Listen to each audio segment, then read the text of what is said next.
Wednesday programme.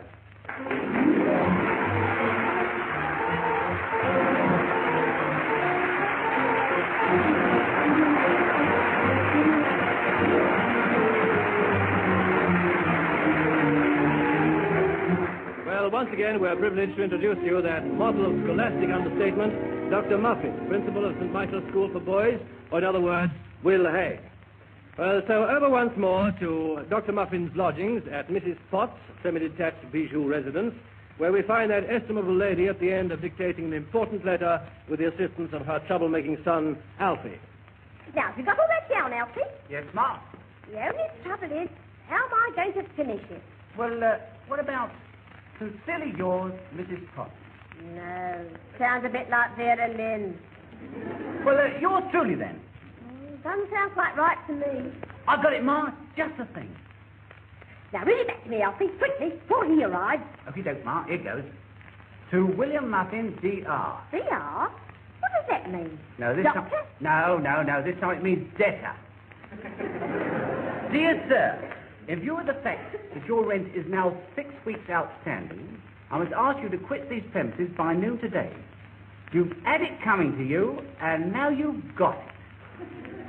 Cordially yours, Eliza Potts, Mrs. Oh, no, Elsie. You mustn't put that into the letter. Well, cordially yours? Oh, you must be nice to the old geezer. No, you can't say you've had it coming to you and now you've got it. Why not? He's had it coming to him and now he's got it. Oh, well, you say it's all right, I suppose. Oh, all right. Stick it in the envelope and put it on his plate with his other letter. I only hope it doesn't make him late for school. It's funny you should say that, you know, because one of his boys, a pal of mine, his name's Smart, he's at the old school of Bob Apiece, the old crumpet, doesn't get in before 10:30 this morning. Nice goings on. Good thing you don't go to his school. That's right. Hey, here he is. Okay. Hey, now put the letter on his plate. Hi, good morning. Good morning.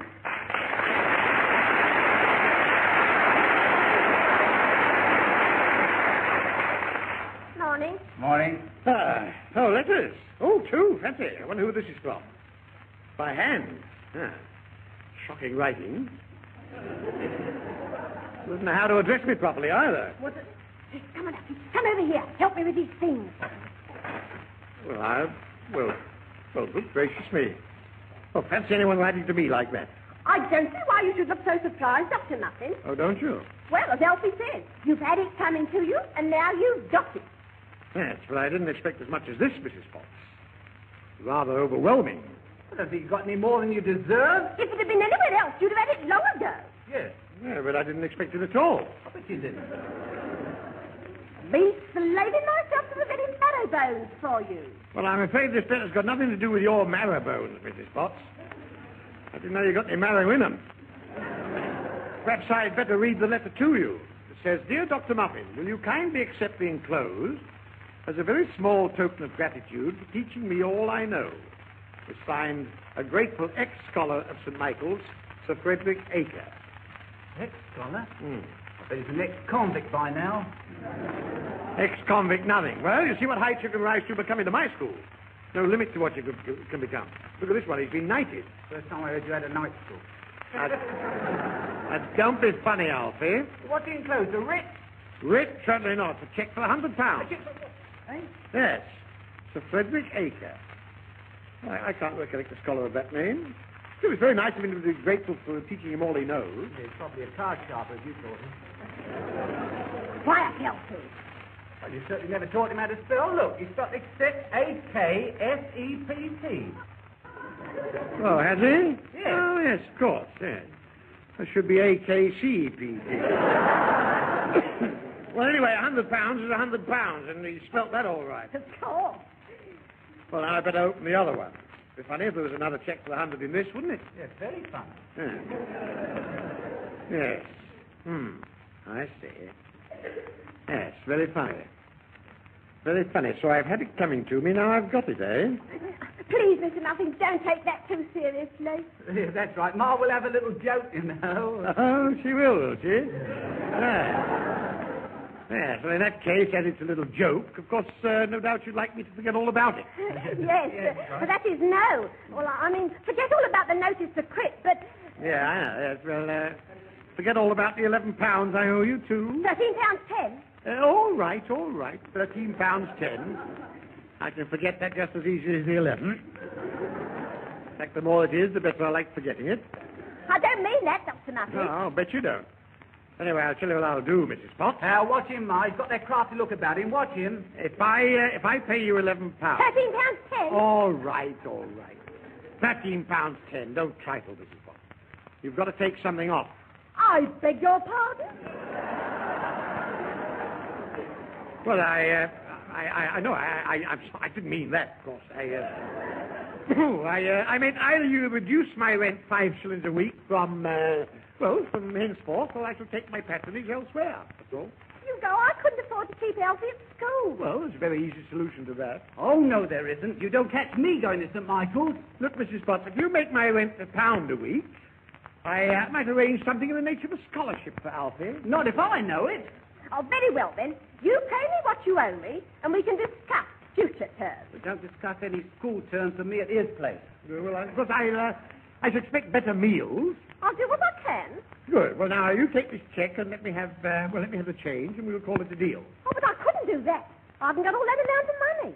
Besides, I haven't got a bank. Well, what's that got to do with it? Oh, Ma means you have to cash a cheque at a bank. I know that. Well, where are you going to? The old lady of Threadneedle Street? Who? Well, I see you fancy not knowing the old lady. Listen, I'm not doing any business with any of your old ladies. I'm going to a bank. Well, bye, Mrs. Potts. See you later. Bye-bye. Time you were off too, Elsie. You'll be late to school. All right, Ma, I'm just going. Right. Well, so long, old cock. Don't you be late for school. No, I won't, Alfie. Oh, by the way, what was that expression you, in your mother's letter? What, you mean, you've had it coming to you and now you've got it? Yes, that was it, yes. Yes. Hey, what's that for? You've had it coming to you, now you've got it, see?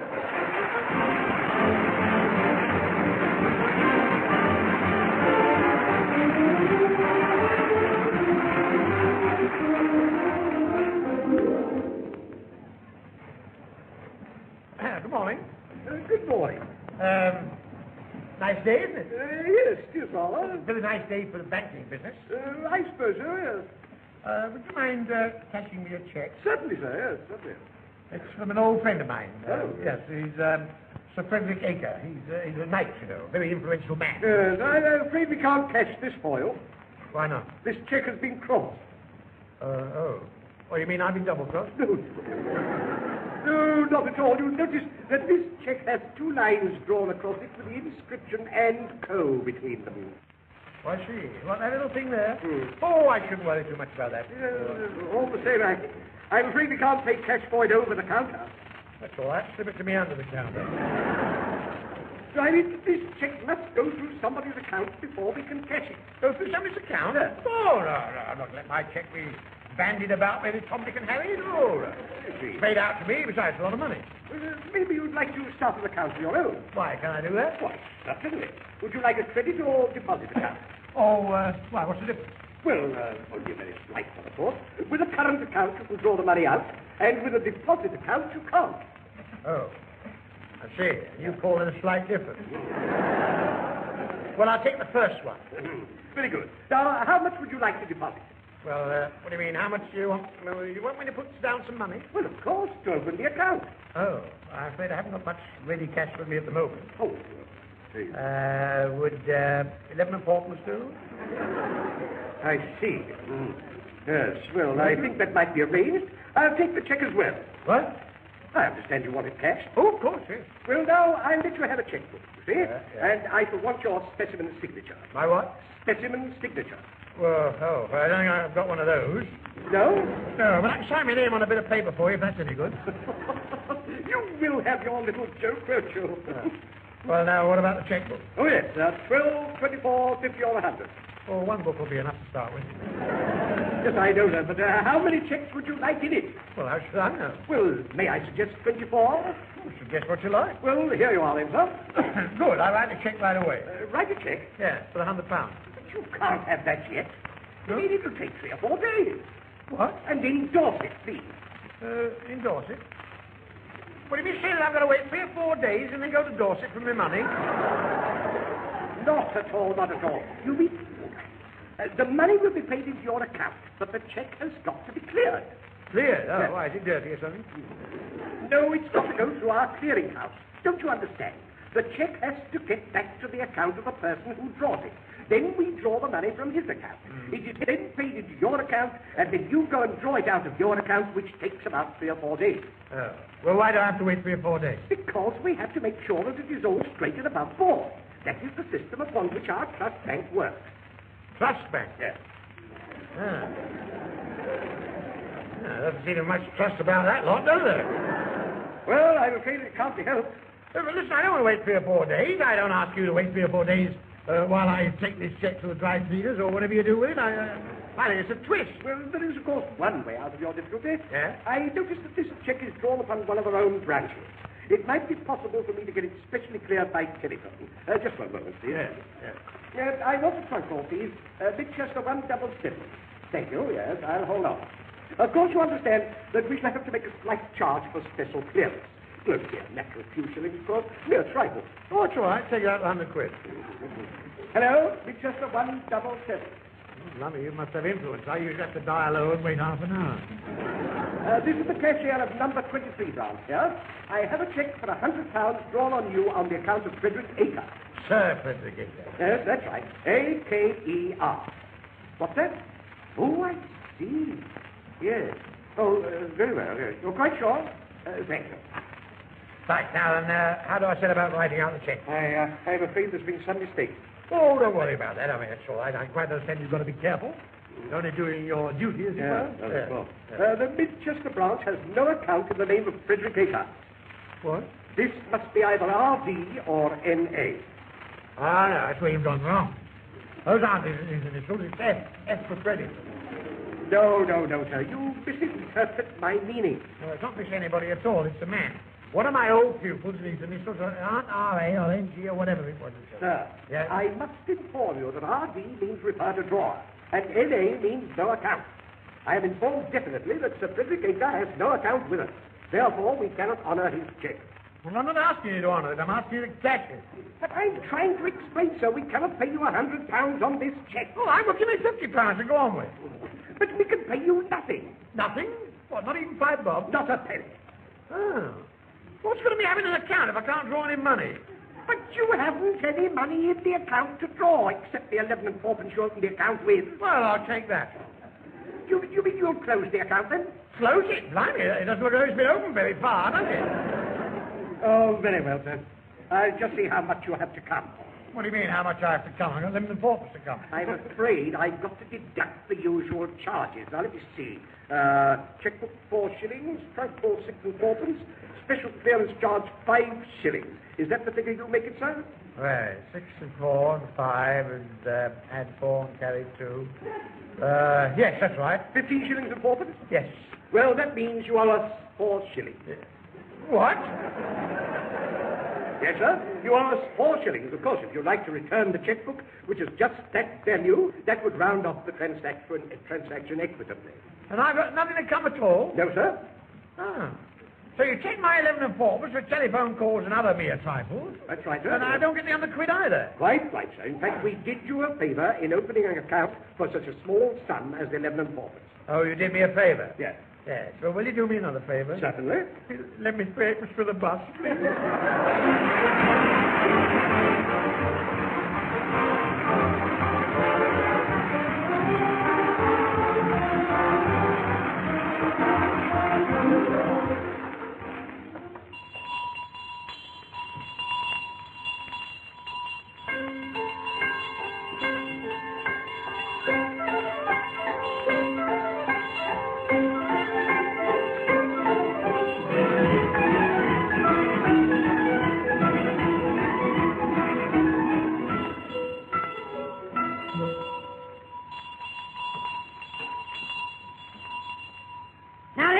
Chumps, you've all lost, see? Oh, no, we haven't. It's not 10:30 yet. Oh, yes, it is. I bet you that old crumpet wouldn't be here by 10:30, and he isn't. So you can jolly well pay up. It's not fair. It isn't 10:30 yet, I tell you. I'm afraid Smart's right. That clock is perfectly correct by the Greenwich time signal. We have lost. Here's my 6pence, Smart. Thanks, Swatter. Well, come on, you chaps, pay up. A bet's a bet. Oh, very well. That's my tuck money gone. I don't know how you guessed old Crumpet would be late, though. You knew. Of course I knew. I knew he wouldn't be here because I made sure he wouldn't be. You made sure? How? Because I sent him to the bank. And the bank doesn't open till 10 o'clock. So by the time he finished there, he couldn't be here by 10:30. What did you send him to the bank for? To draw some money. But he hasn't got any money, has he? No, but he thinks he has. I fixed that. I pinched a check from my old man's checkbook and made it out to old Crumpet for 100 quid. I say, that was forgery, wasn't it? Forgery nothing. I signed it with a made-up name. And I caught the old twerp properly. Same as I've caught all of you. You knew he wouldn't be here. And just you let us wager on it. I say, old boy, that isn't cricket. Well, you don't think I bet on anything that isn't a cert, do you? Well, it isn't fair. Give me back my tuck money. Not likely. You keep your hands off me. No, I won't give you your money back. What's the matter with you all? Davy. Honest bet. Davy, here comes Dr. Muffin. Morning, boys. Morning. Sir. Well, let's see, what was it I said to my homework last night? You should have all done it anyway. I've given you plenty of time. I came in late today purposely, so you'd get it all done. Oh, yeah? Yeah, what's that? I said here. Oh, did you? Please, sir. Yes, I've Becky? done mine, sir. You what? I've done mine, sir. You've done your what? Oh, yes, sir. Well, Done what? pottery, sir. You've done your homework? Yes, sir. You haven't. Yes, sir. Good gracious me. Boys, Becky's done his homework. Let's have a holiday, shall we? And what was the subject? Pottery, sir. Hmm? Pottery, sir. Pottery? Yes, sir. Oh, I didn't know we took that as a subject here. Haven't been going to a technical school behind my back, have you? No, sir. Eh? No, sir. You told me to do it last night, sir. Now, look, Becky, just because I look upon you as a mug, I don't expect you to go home and make one. What exactly did I tell you to do? You said learn some pottery, sir. Learn some pottery. Learn some poetry, I said. Would you believe it? Learn some pottery. Poetry, it's soppy stuff. Oh, no poetry and soppy stuff. It's grand stuff. Inspiring stuff. Look at Casablanca. That was a film, and it was a smasher, too. You must remember this. A kiss is just a kiss. Listen, Crosby, I'm not talking about films. I'm talking about the poem which starts, the boy stood... On the burning duck. On the burning... The boy stood on the burning deck, whence all but he had fled. What a chump. As a matter of fact, he was meant to be a hero. What? Stay on the deck when all the others had scarpered? He must have been off his rocker. You don't know what you're talking about. In any case, it's Beckett's homework I'm discussing, not yours. What poem did you learn, Beckett? One by Shakespeare, sir. Shakespeare? Oh, good. Do you know it? Oh, yes, sir. Carry on, then. I know a bank.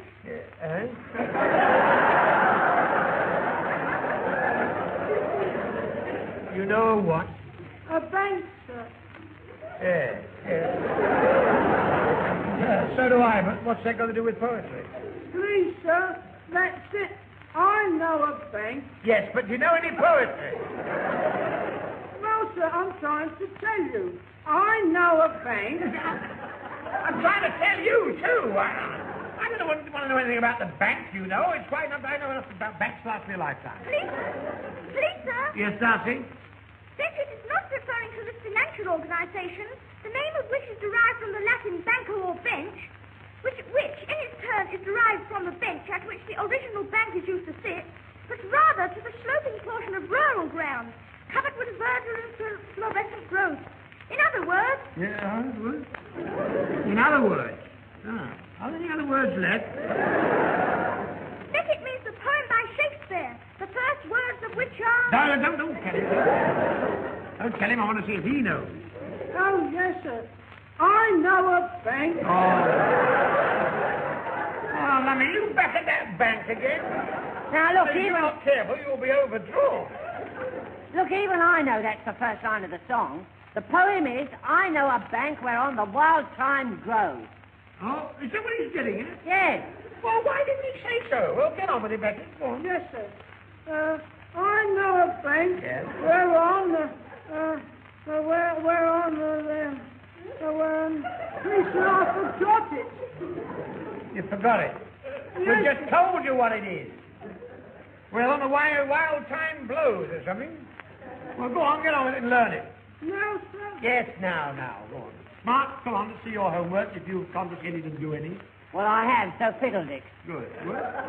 If you'd come in at the proper time, you'd have caught me napping. I don't have to come in early to catch you napping. No, not napping, mapping. M for muffin, drawing a map. If you please, sir, Smart is referring to the science of cartography. Science of what? You're referring to what? Science of what, you call it? Cartography. Cartography? Oh, I thought he said he was drawing a map. Yes, sir. That is what the word cartography implies. Is it really? Cartography, thank you. I thought that meant drawing carts. Well, I think it does, too. You know, you can't be right every time. I don't care what Swatter calls it. I was drawing a map of Europe. A map of Europe? Yes. I see. Oh, is that it? Yes. Well, what's that running down the middle? A fish's backbone? Fish's backbone? Ah. That's a watershed. It's a long one, isn't it? Well, there's long uns and short uns. But you've only drawn the rafters. You haven't put the roof on it. It doesn't have a roof. It's a watershed on the top of the mountain. Watershed on top of the mountain? Yes. Okay. These particular mountains are the highest in Europe. Are they?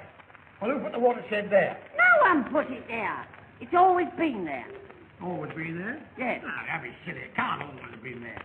In any case, what's the good of a watershed up there? It has to be there Why? to get the water into the valleys on either side of the mountain. Oh. Well, why didn't they put the watershed in the valleys? Save themselves the dickens of a climb, wouldn't they? They don't climb up the mountains. As a matter of fact, these mountains are impossible to climb. No what? Impossible to climb. Well, there's a watershed on top. Certainly. Oh. Well, they must be a bit short of water, aren't they? Would you want to say something, Darcy? Eh? On the contrary, sir, the country is very wet, and the valleys are abundantly watered. Oh, thank you very much. Thank you for good enough to tell us where all the water comes from. Certainly, sir, to the watershed. Now, wait a minute. Smart says that no one can climb the mountain. No, sir. Then how do they get to the watershed to get the water? There's no water up there. Oh. There's no water in a watershed. Oh, there isn't? No. I see. You can't get water out of a watershed. Please, sir, Yes? why not open the door? Why, do you want to go out? No, sir.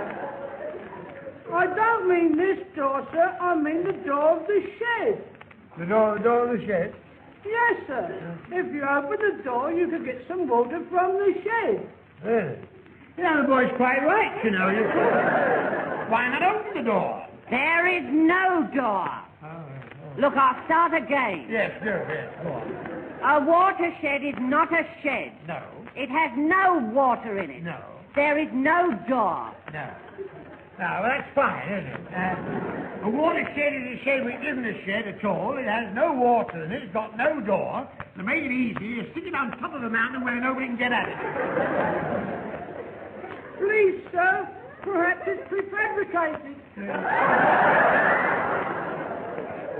I think, sir, you are confusing the two nouns, water and shed, with the one word, watershed, which does not have the precise connotation of the two separate words.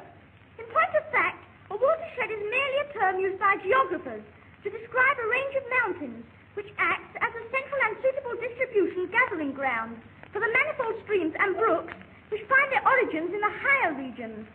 Really? Have you ever heard of Tennyson's brook? Oh, yes, sir. Men may come and men may go, but I go on forever. That's exactly what I meant. Please, sir. Yes? I know it now, sir. You know what? Upon the pillow he would lay his head, and many a tear because of her would shed. Because of her woodshed. Look, for 5 minutes we've been talking about watershed. Now, for no earthly reason, you suddenly start talking about woodshed. Why, may I ask? Because you told me to, sir. I told you to. Listen, either you're balmy or I am. I didn't tell you to do anything about woodshed. But you told me to learn it, sir. Learn what? Upon the pillow he would lay his head, and many a tear because of her would shed. I told you to learn that. Yes, sir. It's my poetry, sir. Oh, it's your poetry. Oh, I see. Well, all right, go on. What's the rest Upon of it? the pillow he would lay his head, and many a tear Here, because of her he would woodshed. That's, I know, I've heard that. Well, what about the... Why didn't you learn this earlier? I couldn't, sir. We're all busy with the bet. Yeah. Busy with the bet? Shut up, you little sneak. Yes, sir. Smart bet I saw that you'd not be here before 10:30, sir. And you weren't. And we all had to pay him. It's a lie. Oh, I see. So he bet you I wouldn't be here for 10:30, did he? Yes, sir. And it wasn't fair, because he knew you'd been to the bank to cash a cheque. Yeah. Oh. Oh, so he knew that, did he? Don't you believe him, the dirty rotter?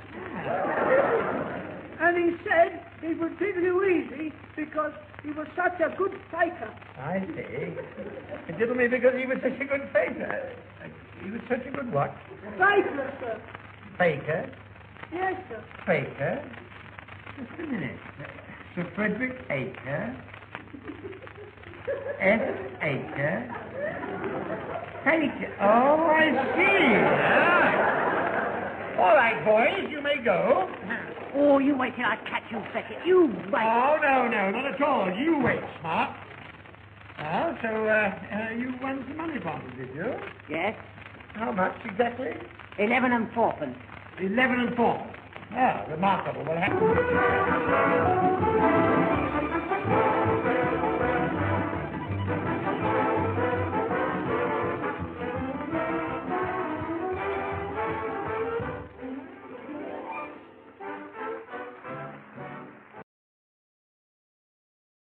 This is the BBC Home Service. Bandwagon, presented by Harry S. Pepper and Gordon Cryer.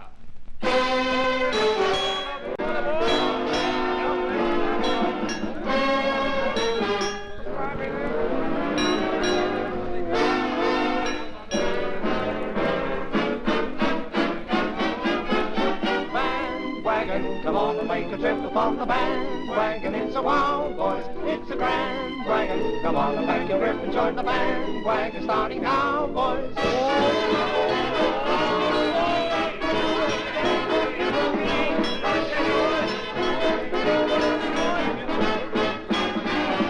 Travel on the bandwagon, come on and take a trip upon the bandwagon, starting now, boys. Take a trip, skiddly boom, take a trip, skiddly boom. Join the bandwagon, starting now, boys.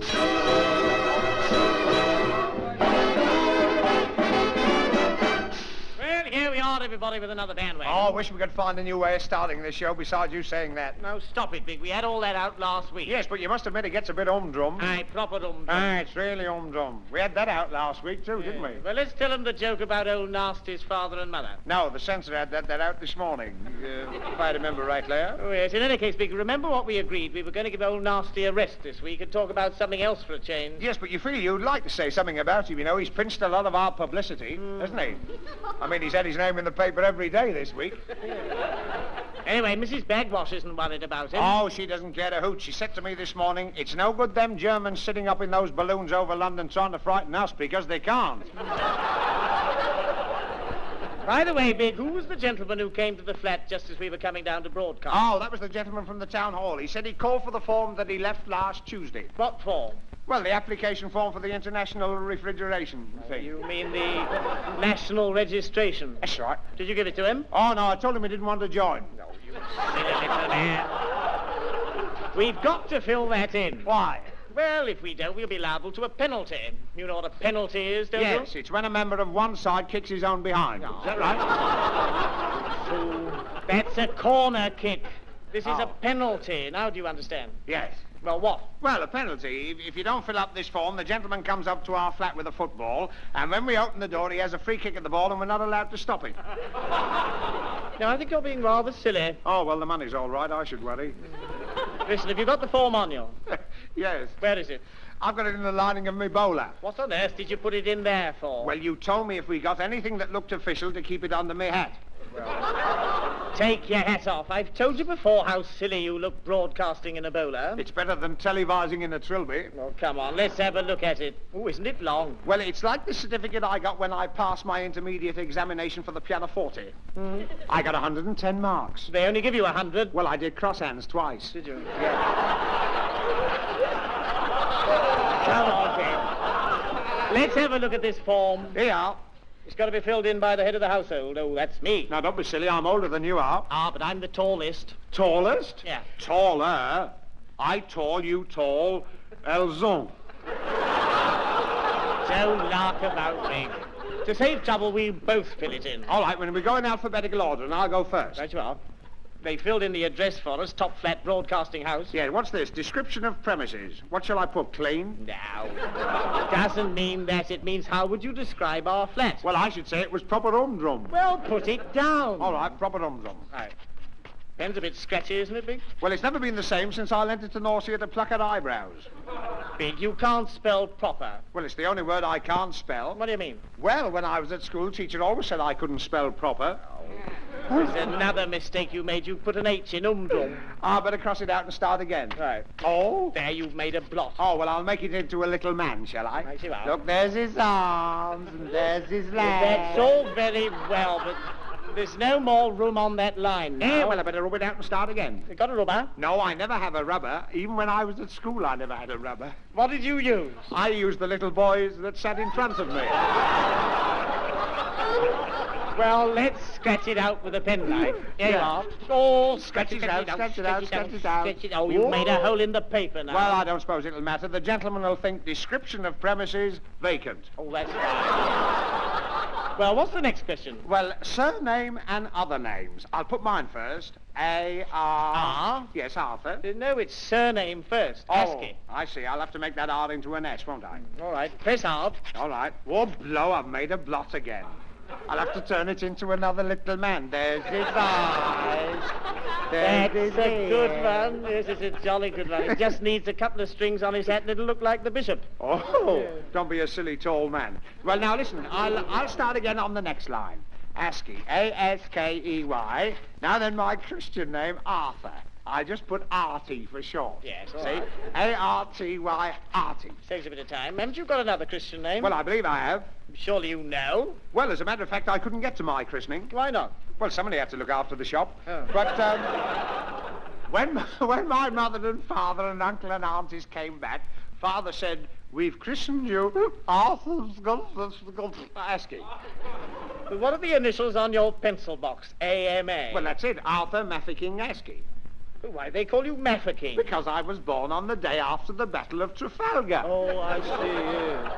Well, I'll fill in my names now. I refuse to write the middle one. I'll just put Richard E. Murdoch. You've got to fill in your middle name. What is it? I'm not even going to tell you. Why not? Well, you'll only laugh. No, I won't. Now, see this wet, see this dry. Cut my throat and tell a lie. Go on, tell us what it is. Oh, well, all right. It's Ethel. Big. What are you crying for? Oh. You're going to have one of your nasty turns. I promised not to laugh, and I've got to do something when I found my best friend's name's Ethel. Whatever made them call you that? Well, it's rather a strange story. You see, my uncle was walking along with a friend of his, you see, and this man suddenly went... You see? Yeah. And my uncle said, "What on earth did you do that for?" And his friend said, "I'm awfully sorry, I thought it was Thursday." And that's how I was called Ethel. Oh, I see, yeah. Richard E. Murdoch. You wrote that quickly, didn't you? Well, we got to give the band a chance. Spoiled that one, didn't Yeah, I know. You thought the joke would go better. Well, never mind. Now, here's the next column. Sex. Sex, yes. Yeah, you know what sex is? It's what Sandy McPherson says when he means half a dozen, isn't it? No, it isn't. Oh. It means whether you're a boy or a girl. You could have a bit of trouble with your name, haven't you? Oh, don't be silly. Put M for yourself and ditto for me. Okay, M for me, M, and D-I-T-T-O. Oh, I've made another blot. Looks like Brotto now. Yeah, well, don't let's bother. I'll turn it into another little man. See? Now, birthday, day, and month. Well, I was born of a Tuesday. Month? June. When was yours? Awkward for me because I was born on Tuesday at midnight. Oh, well, put Tuesday and Wednesday. That's a good idea, yeah. What month? Month after May. Month after May. Work it out. January, August, November, May, October. That's right. October. Put down October, yeah. Oh, you haven't made a blot this time, Dickie. Oh, I'll soon fix that. There There you you are. are. It's that little man again. Now then, year of birth? Oh, that's easy for me. I was born on the day after the Battle of Trafalgar. That was 1805. Right, 1805. What year were you born in? Well, I'm not going to put that down. I don't want the gentleman at the town hall going round telling everybody. That's right. Just put find out. Right. That's it. Now then, next column, condition as to marriage. Well, I'll put novel by nausea. And I'll put offers inviting. Yeah, I don't suppose it'll matter. Anyway, I expect the whole thing's a swindle. I don't suppose they give a prize in any case. Now, Big, you mustn't grumble at a time like this. We've got to be patriotic. Yes. After all, that's why we wrote that song, isn't it? Oh, yes, and I believe we've got something there, Stinker, because it's certainly original. It is original. Let's say the words to the playmates. All shall we? right, now listen, playmates. Get a load of this. This is our patriotic song. Fasten up your worries in your old portmanteau and grin, grin, grin. That's it. Your turn. It's a long way to Connemara, so turn the dark clouds in. Keep the gas fires roaring for every Tommy and Jack. There's a long, long winder trailing Till the boys come back. We hang on.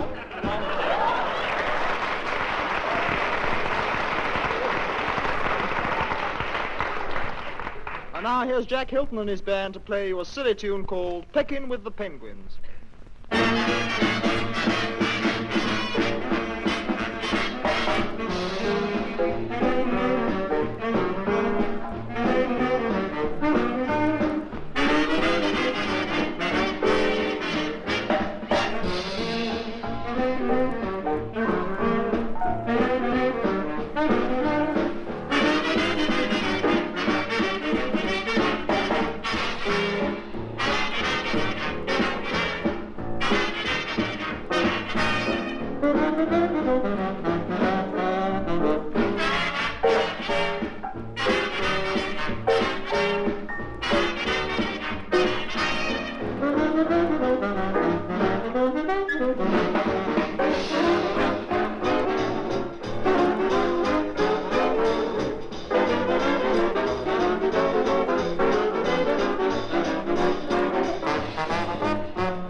Ladies and gentlemen,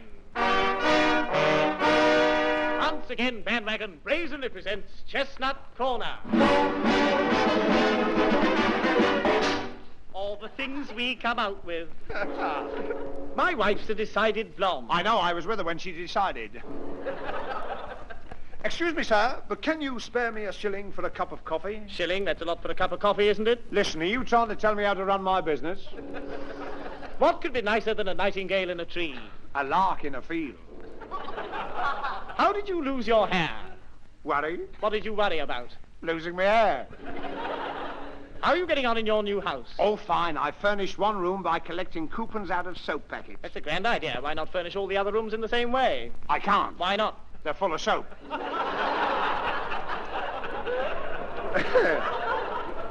My uncle plays the accordion every night and cries like a baby. Why? Does he play sad music? No, the accordion keeps pinching his stomach. You do look pale. Are you a poor sailor? No, I'm a rich stockbroker. No, I've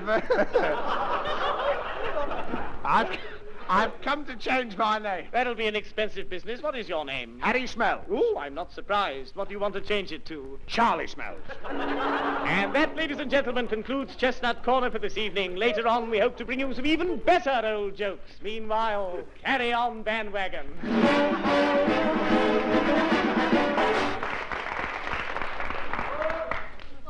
And now Dolly Elsie joins Jack Hilton and his band in Don't Worry About Me.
Forget about me, be happy, my love. Let's say that our little show is over and so the story ends. Why not call it a day, the sensible way, and still be friends? Look out for yourself, should be the rule. Give your heart and your love to whoever you love. Don't be a fool. Darling, why should you cling to some fading thing that used to be? If you can forget, don't worry about me.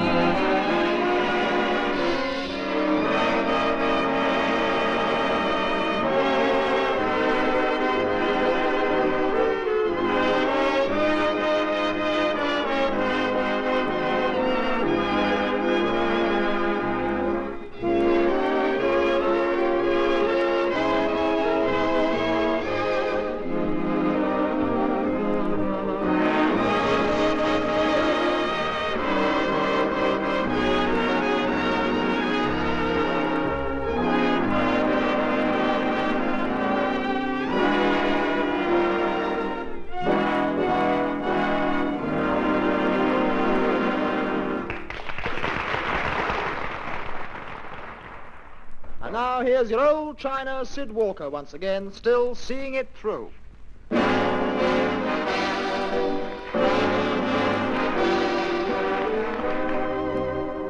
Good evening, chums. Yes, this is your old pal Sid Walker, or what's left of him. Lord love a duck, but I didn't half bump into it last week with some of my shopkeeper pals. All through telling you about my pal Tom and his tin of salmon, remember? Some of them got very shirty, some of them didn't, and they told me off properly. Said I wasn't fair to the little shopkeeper, but I don't think they're quite fair to me, chums. Straight I don't, because I told Tom that prices was bound to rise and explained to him about war risk insurance and other difficulties that the small shopkeeper had to face, and I finished up by saying as how he'd have to look a bit further than the small shopkeeper before he shouted profiteer, now didn't I? Can't be fairer than that. And then some of my shopkeeper pals has written to say I should think before I talk. Well, I think that some of them should listen before they write. Now that brings me to what I'm going to tell you about this week. It so happens I was wandering along my beat one afternoon and I bumped into a little woman, a widow she is. I've known her for some years. Very nice, sensible body too, as a rule. I stopped her past the time of day and we stand chatting for a bit on the corner of the street. I suppose everything's We'll be all right in the end, but it's very worrying for us all, Mr. Walker. Very worrying. Well, don't let it get you down, Mrs. Well, I'll try not to. But today's news is very disquieting. Very. Oh, what's that? Haven't you heard? The Germans have sunk the Rodney. Lummy. Yes. It was taken by surprise in the North Sea. Fortunately, some destroyers, or whatever they're called, came along and were able to pick up most of the crew, but a lot of the poor fellows aren't accounted for, and the ship went straight to the bottom. Straight to the bottom. Yes, but you don't want to believe all you hear. I mean, a lot of it's just rumour, you know. Oh, I have this on the best authority. A friend of mine. Yes. Well, the old girl and I eventually go our separate ways. Me not knowing what to feel about it all because, well, if the story was true, it's not a nice thing to happen at all. And on the way back to the station, I buy an evening paper, and as soon as I've reported and hung up my helmet, I pops across the road into the park to have a breath of fresh air and see if I can find anything about the Rodney going down. I park myself on a bench near the gate and start searching through the news when a little fella in a bowler hat and glasses sits down beside me, and he begins to do the same thing. Nothing there. Not much news tonight, chum, eh? Things seem to be about the same, eh? I'm glad you think so. Haven't you heard? What? The Germans have sunk the Rodney. Truth. Yes, and 4 other ships of the same class with her, taken by surprise in the North Sea. 1 or 2 men were picked up by destroyers, I believe, but the majority perished. Is there anything in your paper about it? No. The government are keeping the whole thing very quiet. Bad for the morale of the people that such stories should get about. Sounds nasty. Anyway, it may only be a rumour. My good man, I'm not in the habit of spreading rumours. I have it on the best authority from a friend of mine who... So off scarpers the little fella in a fair up. Well, chums, by this time yours truly is feeling in the need of a bit of cheering up. So I decide on a little place I know of where I can get a pint and some bread and cheese and most likely meet 1 or 2 of the boys. I make my way there, and sure enough there's an old Chiner of mine, an Irishman he is, named Michael Patterson. And very glad I am to see him, because there's very few better blokes to be with when you're feeling downhearted than old Mike.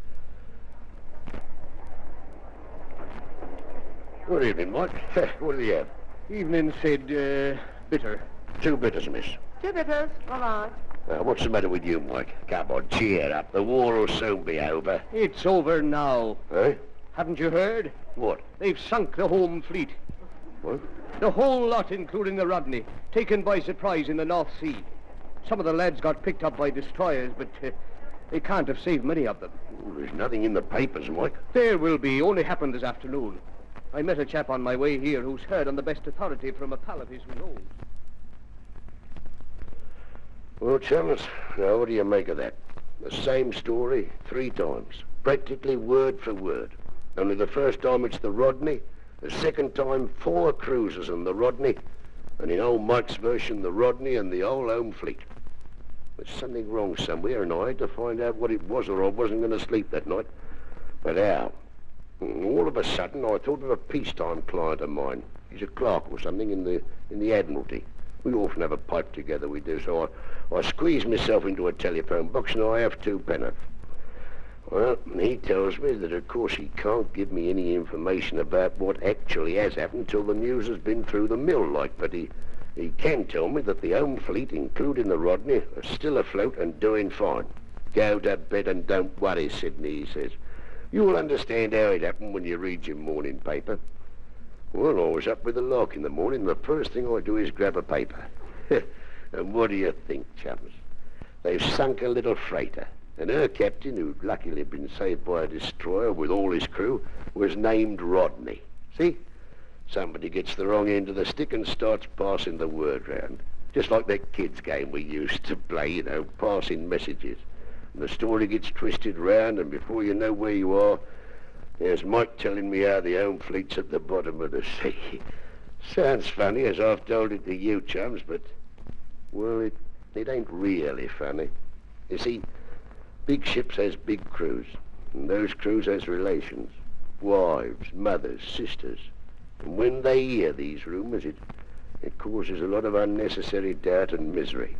Shortage of news does give rise to stories, but don't believe everything you hear. And above all, don't repeat it, because you never know who may be listening or what the rumours may lead to. Oh, so that chance. See you next week. Lummy, I do run into some things, don't I?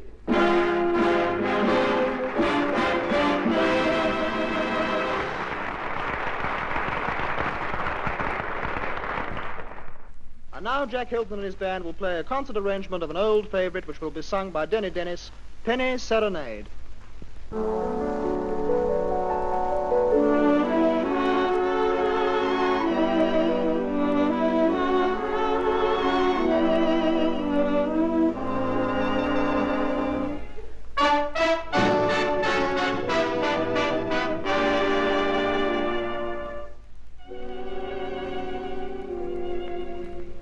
Once I strayed 'neath the window of a lovely senorita,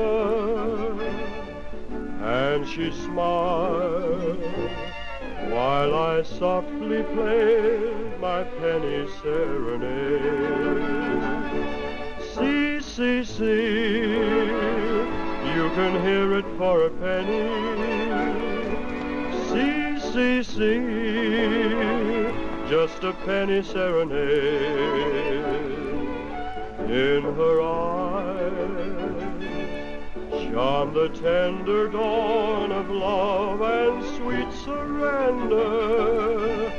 As for me, in my heart I played a lover's serenade.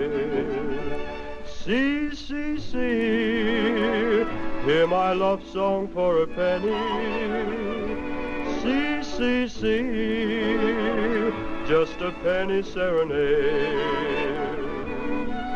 For that night so divine she was mine, though no word had been spoken. When I woke from my dream she was gone and my poor heart was broken. Still I pray that wherever she may be, she will remember in her heart. She will always hear my penny serenade.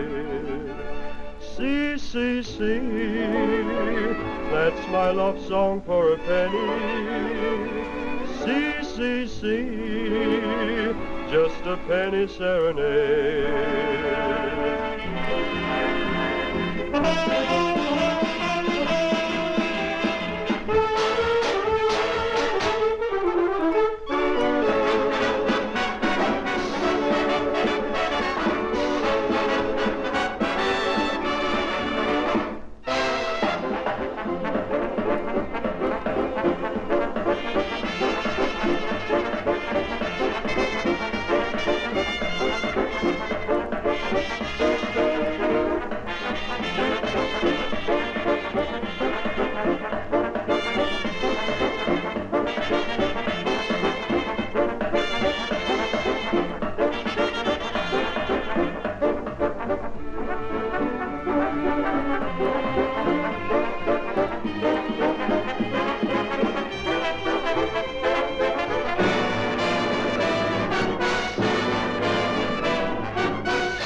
Well, ladies and gentlemen, strange as it may seem, the boys are no longer in the studio. They've gone up to that flat. So let's go up and see what they're up to.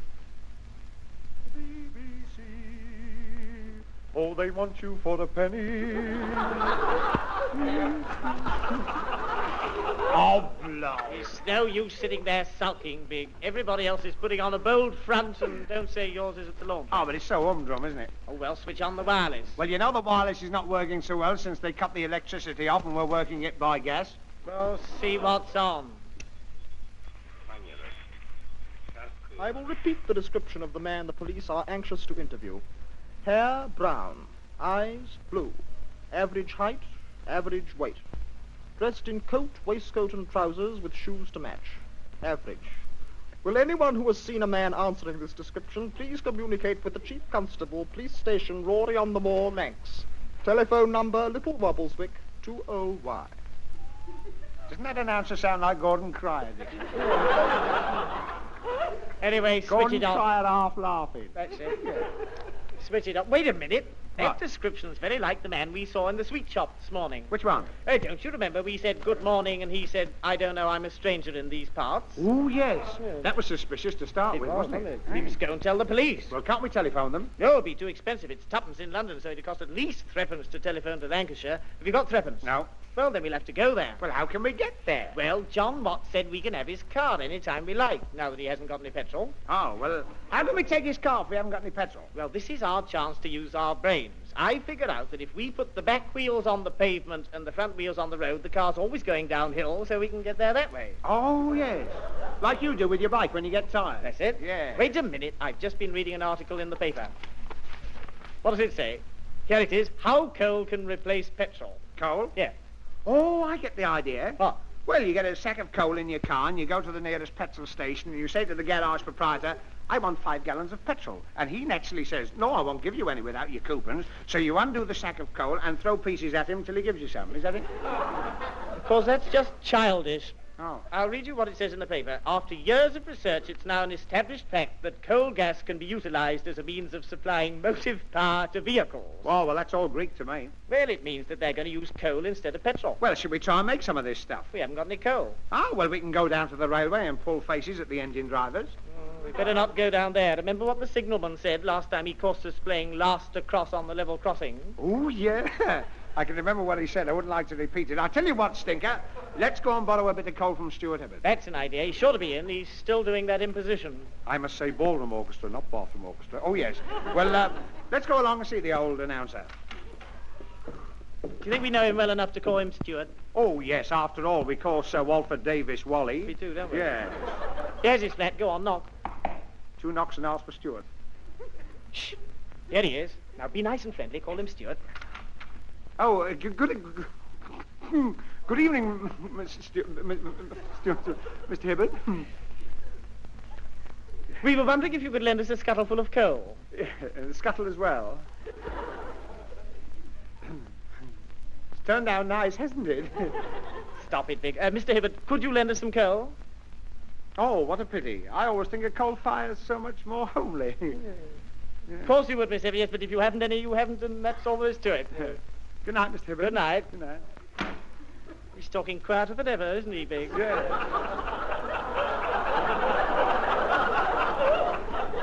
Didn't you notice he was in his stocking feet? Oh, that accounts for it. The toe in the hole. Come on, let's get back to our little nest. I wonder when we can get a piece of coal. We only want a little bit. That's right. A couple of lumps of coal would make acres of gas. You don't have acres of gas, Dickie. You have meters full. Oh, yeah. Yeah. Yeah, wait a minute. We have got a couple of lumps. Where? In the... Don't you remember, when we wanted to make a rock garden in the window box, we used a couple of lumps of coal for that. So we did. Let's open the window and get them. Right. Why, say, look at the state of this garden. And we're paying old Middleton 10p an hour to look after it. All the chrysanthemums, they're not giving our dandelions a chance. Well, here's the 2 pieces of coal. Pick them up. All right, I've got them. I say, what's that fella down there shouting to us? Huh? Oh, all right, come in. Yeah, what did you do that for? Wasting our coal. Well, he said throw something black out. He didn't. What do you say? He says you knocked his pipe out. Oh. Should we throw him a box of matches? No, he said put your light out. Oh, I forgot about the blackout. Oh, quick, close the window. All right. That's right. There we are. There Now, are. come on. What about making some of this stuff to make the car Well, how go? do you think we better go about it? Well, I think the best thing to do is to boil it in the kettle with some water and catch the gas as it comes out at the spout. Now, that's a jolly good idea. But these 2 lumps are too big to go in the kettle. I know. We'll put them through the mincer. Right. But how are we going to catch the gas coming out of the spout? Well, I've got it all worked out. You know the gas rises, don't you? Yeah. Well, I'll put my bowler hat over the spout and catch some as it comes out, you see? Yes. And then I'll jam my hat on my head, and then we've got some. Yeah. But what are you going to do with it? Because that won't be enough. Well, we'll turn the bath upside down and put the plug in from the bottom upwards. Yes. And then I'll get underneath the bath with my hat on, you see, and I'll take it off when I'm inside, and I'll say, "Okay, stinker," and you lift up the bath, and I'll crawl out. We'll have to do it jolly quickly. Oh, no, the gas is sticking to the top of the bath. You know, I wonder somebody didn't think of this before. Yes. But when we get the bath full of gas, how are we going to draw it out? Oh, time enough to worry about that when we've got it in. Yeah, I see. Well, when we've got it out, how are we going to get it in the petrol tank? Well, I've got an idea. We'll put it in through the exhaust pipe. But how will it get into the engine? Oh, let it find its own way. After all, what goes up must come down. With a Floyd. Yes. Yeah. But won't it make the car go backwards? Oh, that'll be all right. We'll wear our caps with a peak at the back. That's a jolly good idea. Yes. Now, come on, let's make this stuff. Where's the kettle? Here it is, on the piano. Sorry, in the piano. Now, come on, switch on the gas. No, that's gas? Why, that's what we've been trying to make. Oh, how stupid. We'd better collect some. Yes. Here's a bolster case. Now, hold it over the gas ring. All right, I'll do it. Hold tanks. By golly, Stinker, it's filling up quickly, isn't it? You better go and get another bolster case. All right, Big. Hurry up, Dickie. This case is nearly full. I can hardly hold it. Quick, Dickie! Well, here's the other case. Where are you, Arthur? Here I am up on the ceiling. Oh, don't lark about. Come down at once. Well, how can I? Well, I'll catch hold of your legs and pull you down. Well, hurry up. It's proper humdrum up here. All right. Hold on to the gas bed. Whoa, you pulled my trousers off. Big, it's time you put on your thick com. This is no time to talk about clothes. Get me down. I know, all right. I'll throw a dart at the bag and puncture it. Here it comes. Oh, I wish I had got my thick comms on. Sorry. Here comes another one. Basement, please. Oh, what's wrong with our bicycles anyway? Without a car, life may seem very grim, but blame old Nas, see it's because of him. And there you are, you keep your figure slim, without a car.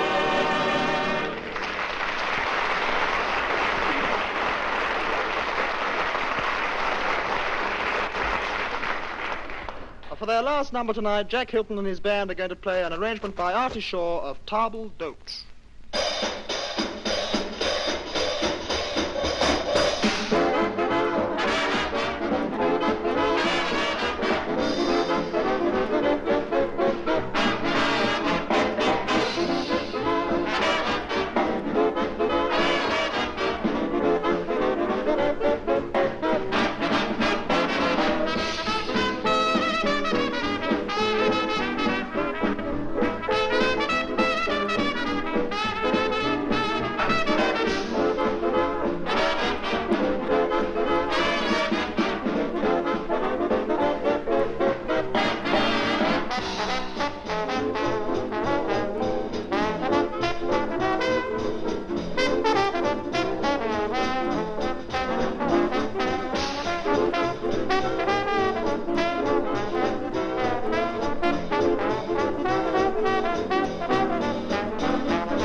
That's me. Clean if I'm not very clever, but only 'cause I've got to be. I've scansons and chances, and fluffs and the skanks, and chops and the zents, and the scansons are fine. Well, that's it, it's kind, it's in front, that's it, shine. Big on it,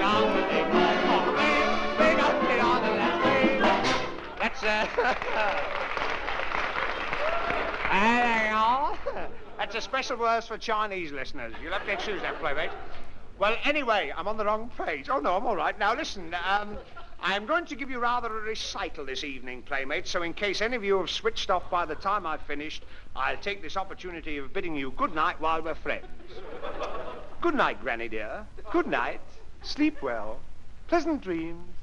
Good night, you grumbling old faggot. Well, now we've got rid of Grandma, playmates. Here's my first little effort. It's a love song to old Nasty. We said we weren't going to mention him, but he's been in all night again. But anyway, just to show him that somebody cares, I mustn't say too much about him, you know. I've just heard he started a fan club for me in Berlin. But anyway, this is my little song. To Adolf with love, I'm sending this little bouquet, a bomb or two, some leaflets too, to Adolf with love, a bunch of barbed wire that I hope will get in his hair, and kind regards from our Jetas to Adolf with love. You've taken all our football pools, it makes us sad, but still we have the RAF to make you go mad. So till one fine morn, when Nemesis knocks at your door, take this bouquet, a raspberry from Arthur with love.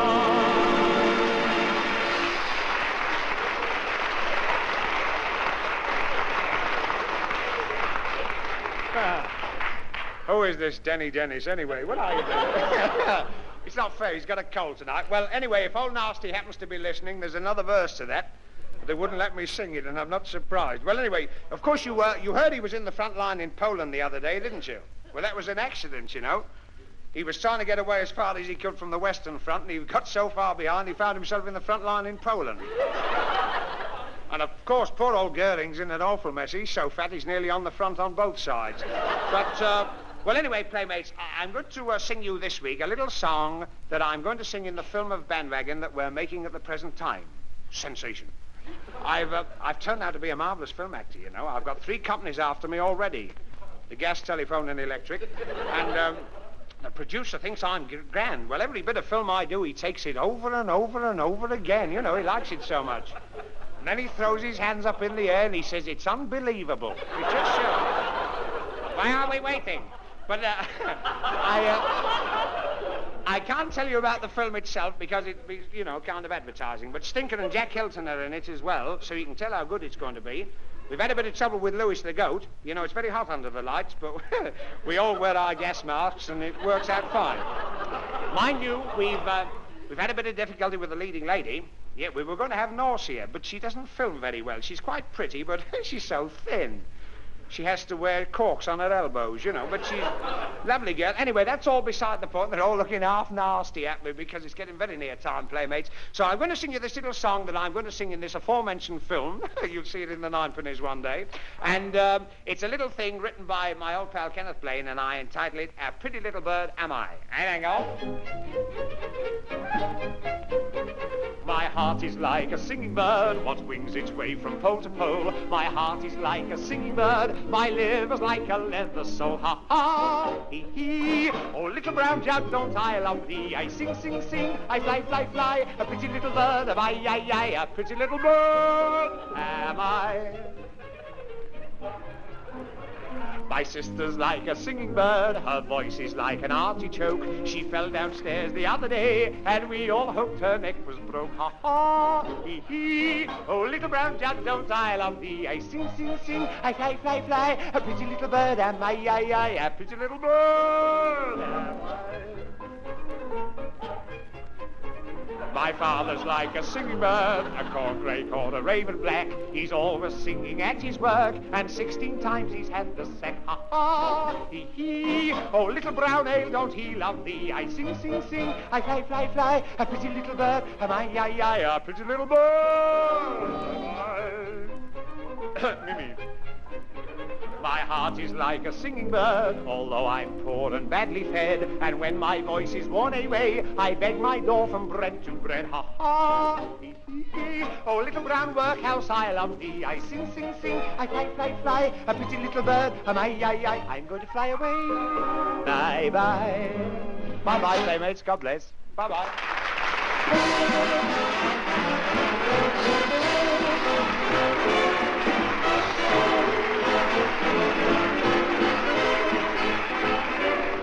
Well, goodbye, playmates.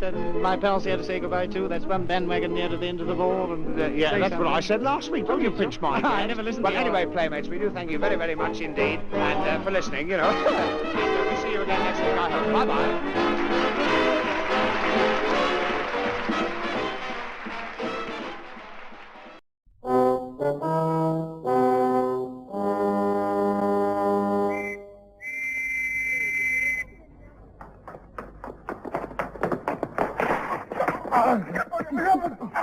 Come on, it's a fair cop.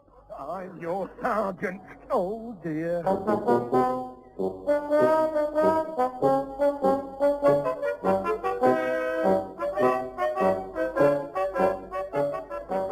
We present Eric Sykes in It's a Fair Cop, a story of the relentless war against crime being fought even at this very moment by one of the humblest members of our police forces.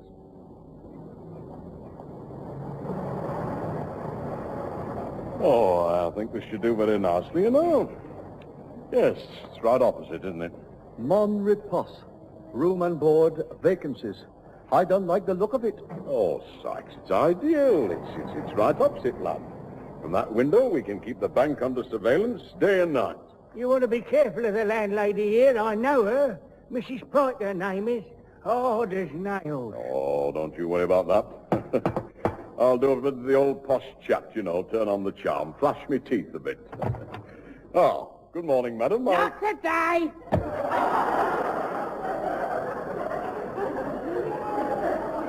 Didn't give me time to flash me teeth. Why don't you just push him through the letterbox? That'll be quite enough of that. Must have mistook me for somebody else, I think. I'll just explain to you what we're here for. Oh, Mrs. Page. I don't want no vacuum cleaners, bootlaces, polish brushes, or lucky whatever, and I can tell the difference between margarine and batter now up it, or I'll stick Spotty on you. Let's go, Charles. We don't want the dog shit on us. Spotty's not the dog, it's her husband. Well, look, Sykes, we've got to get in here. It's the best vantage point in the street. I'll just tell her that we're members of the constabulary. Oh, Mrs. Pike, I'm afraid there's been some misunderstanding, you see. We are the police, you see. Police? I hate them. Loathe them. You're not the police, are you? No, we hate them, yes. Oh, yes, we're, theatricals, aren't we? Yes, Sarge. Sarge? Oh, Sarge, it's Sarge. He's, Sarge. He's Russian, you see. Sarge O'Reilly. Don't sound very Russian to me. Well, that wouldn't, you see. That's my stage name, like, you know. I mean, if I was to tell you my real name, you wouldn't remember it. Can't remember it myself. Well, what do you want, then? Well, we want a room, you see, madam. We're at the Hippodrome next week, and... well, you should have said. Come in. Thank Come you, on. my good woman. Theatricals, That's different. If you was anything else, I'd ask for a week's rent in advance. Oh, of course, yes. Seeing your theatricals, I want 2 weeks in advance. Oh, yes, certainly, of course, yes. Right. Come this way, then. I'll show you the room. Thank you. There we are, then. It's a nice little room. Oh, yes, very nice, yes. I want you to treat it like it was your own home. No cooking in the room, no pets, no musical instruments, no visitors after 6 in the evening. Oh, what a pity. I'll have to get rid of it now. What? My pet seal that plays the bagpipes. What? Just a little jocularity. Oh. Well, I like a joke as much as anybody. One more and you're out. leave you to settle in. If there's anything you want, get it yourself. I warned you about her. Well, never mind, Ned, never mind. We're in now, that's all that matters. We can settle down here and keep observation to our heart's content. We could do, but for one thing. What? This room's at the back of the house. Looks straight across the railway.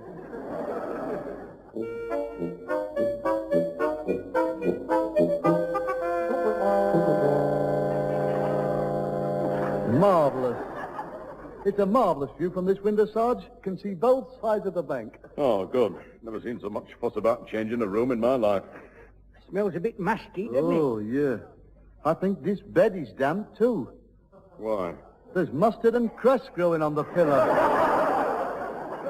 Yes, she's got some funny old pictures here. What's that one? Looks like her wedding group. It isn't, though. It says Highland Cattle. It might be a wedding. I hope that tip-off you got was the real thing, Pringle. Don't fancy spending the night in this hole for nothing. I tell you, those lads down in the billiard hall know what's going on in the underworld. If they say the bank is going to be broken into, it's going to be broken into. Well, all we can do is watch and wait, then. There's just one thing, Pringle. What were you doing in the billiard hall at lunchtime, eh? I didn't let you out of your cell for such frivolities, you know. I sent you downtown to put on a bet for me. Well, there's gratitude for you. That's the last straw that gathered no moss. Well... I'm going back to my cell where I can be appreciated. There'll only be you there. Oh, well, I appreciate me. Yeah, I'm off. Pringle, come back. Come on back. You can't go to that station on your own. It looks bad when people come in and find you in charge. Oh, yes, there's been one or two complaints about it. Oh, all right, then. Well... Now then, we better organize the watch. We must keep that place under surveillance every second of the time. All right, Sykes, you first. I thought it would be. Yeah, here's the binoculars. Oh. Hey, a nice little pair, this. Whose are they? Mine. Bargain they were, too. Got them for sixpence in the theatre in London. Just put a tanner in the slot, you know, and there they were. Not the... Oh, hey, Sergeant, wait for me. I'm right here. Look through the other end, ma'am. Oh, I thought you'd gone and left me. Oh, give them here. I'll take first watch, then. Right. Now, then. Good grief. We're in luck. What? We're only here 5 minutes, and they're at it already. Somebody going into the bank now. Suspicious-looking character. Let's have a look. That's the manager. It's opening time. Is it? Oh, shall I nip down and get a couple of bottles of beer? Bank opening time. Other things open besides pubs. Oh, well. Oh, well, I might as well get my head down for a bit, eh? Yes. All right. You might as well get a bit of kip as well, I suppose, sir. I don't think I could, Sarge. My brain's too active. Too active, eh? That's typical of you, isn't it? Typical. In all the time I've known you, your brain's been like a hedgehog in winter. Now, when I want you to kip, it's too active. I can't help it. You know, I feel sort of with it, lively. My old brain's going. I feel like Euripides. Eureka, he cried. I feel like he must have felt when he sat in his bath. Wet. He might have been wet, but he discovered that the square on the hypotenuse was equal to it, not to mention the sides of the triangle at the same distance. Oh, all right.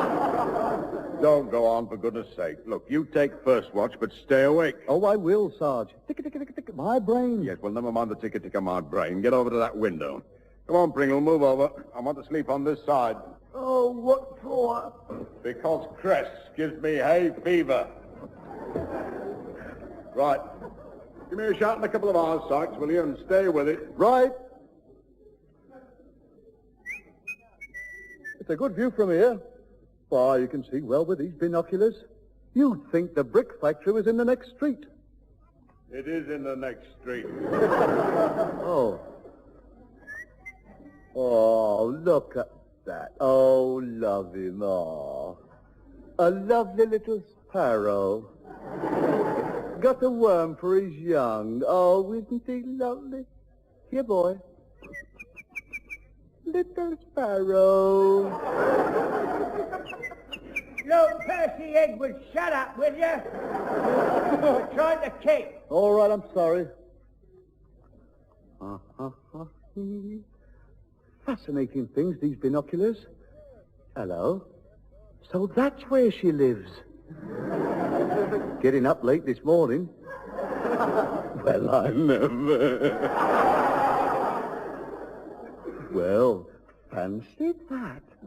And her figure looked so real. Oh, she's drawn the curtains. Oh, well, there's nothing else about. Might as well look at the bank.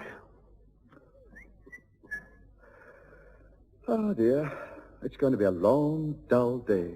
$6,021, 6,022, 6,023, 6,024, 6,025. Sykes, what on earth are you doing, lad?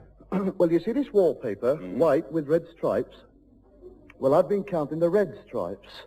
Oh, what are you on about? Look, lad, it's red with white stripes. It's not. It is. Have another look. Well, I suppose if you half close your eyes and look at it sideways, it could be. Well, of course it is. Well, anyway, what's the difference? It'll still be the same number of stripes, won't it? Oh, I suppose it will, really. How many were there? 5, 6... 1, 2, 3, 4, 5, 6... No, never mind. Now, then anything happened outside? Oh, yes. Oh, it's been a full morning. Yeah. A little kid came and wrote on the wall, his mother hit him.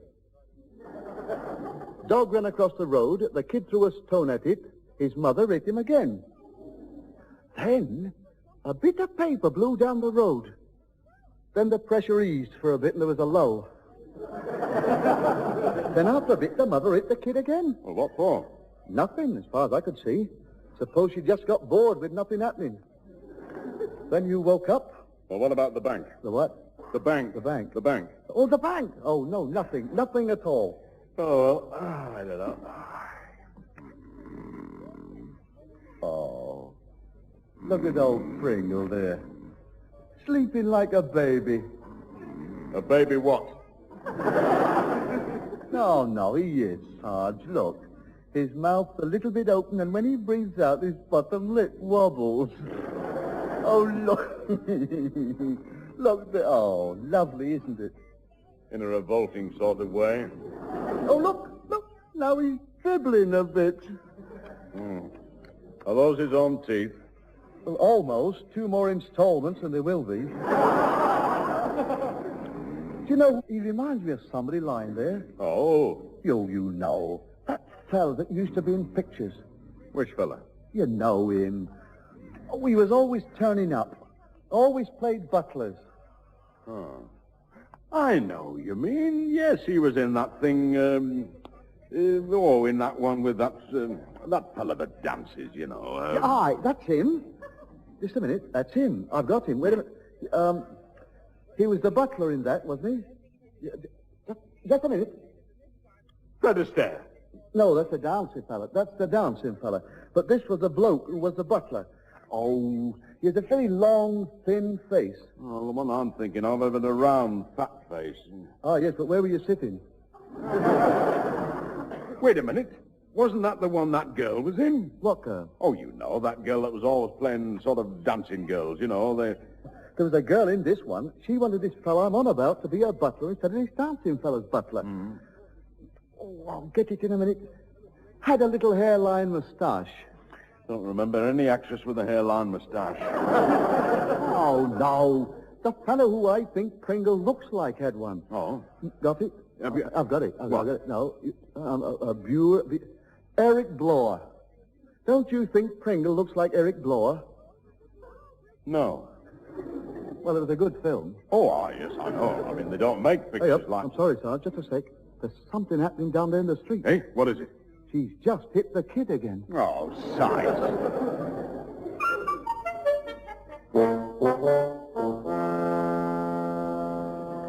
What time is it now, Sarge? It's 3:15. They've just closed up over there. Still no sign of action, though. I'm a bit peckish. I only had a water biscuit and some cold rhubarb for my breakfast. And that was last night. Last night? Well, why do you have your breakfast at night, then? Saves time when I get up in the morning. Oh, Sykes. Oh, Pringle's still lost to the world there, isn't he? He's having a real good gip and Oh, all. he's thoroughly enjoying it, isn't he? Oh, he's reveling in it, isn't he? Let's wake him up. Come on, then. Yeah, come on.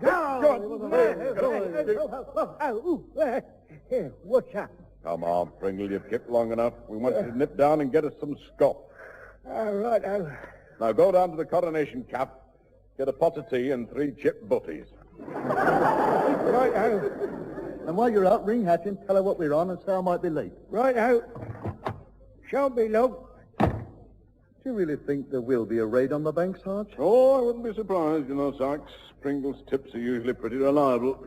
Well, what do we do when we see them? Ah, well, now, that's a good question, lad. Yes, I'm glad you asked that. Shows you're thinking. Very good question, huh? Yeah, but what's the answer? Yes, well, I was hoping you might have some ideas about that. Come in. Oh, good afternoon, Mrs. Pike. Something you wanted? Yes. This is my husband, Spotty. Oh, Spotty. Spotty's very interested in drama and theatricals, aren't you? Yes, he is. And we was wondering if you had any free seats for your show. Our show? Show?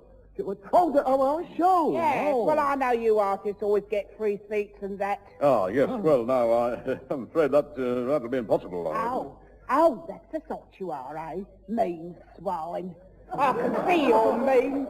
Close set eyes, criminal earlobes. You can see that, can't you, Spotty? Yes, you can. I'm sorry.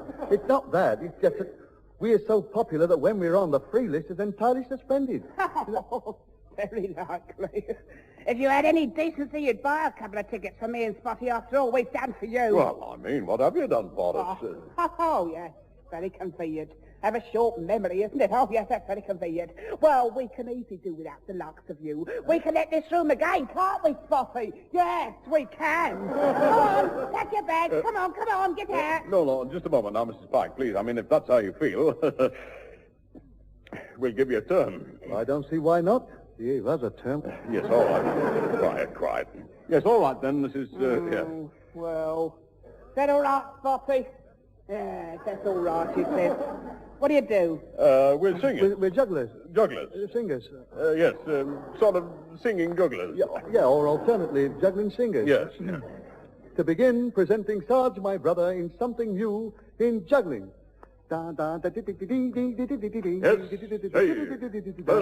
you mind then, Dorothy, sing and sing. Have no fear.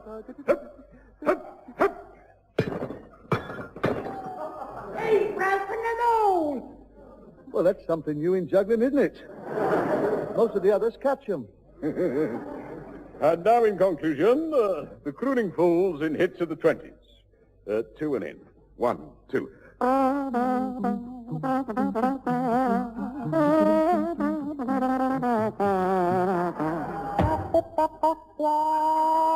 Oh, they've gone. Oh, well. Sykes. All right, Sykes, they've gone. You can stop.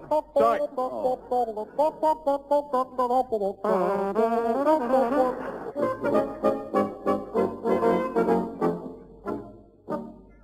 And you say you're not animal, mineral, or vegetable, and you're not abstract. No. Well, you've got to be one of them. No, I haven't. Now, get on. We've got one more question. All right. Are you, no. Are you, no, I've asked that. Are you Einstein's theory of relativity? No. Well, what are you then? I'm fed up of playing this silly blinking game. Oh, that's cheating, that is. Oh, well, Top Finger, what's the time? I'm not telling you. You're a cheat. Oh. Anything happening out there, Sarge? No, don't quite. It's getting dark, though. Oh. I wish we had the telly. Oh, so do I. What's on tonight? Oh, it's very good tonight. On BBC, there's a Western. Well, what's on the other, then? There's a cowboy picture. Oh. Then there's a film about Jesse James, and at the same time, BBC have got Wells Fargo. It's a very interesting evening. I wonder if Jim Hardy's as fast on the draw as what... Look, eh? over there. Look, there's somebody moving. Where? Over in the shadows by the bank.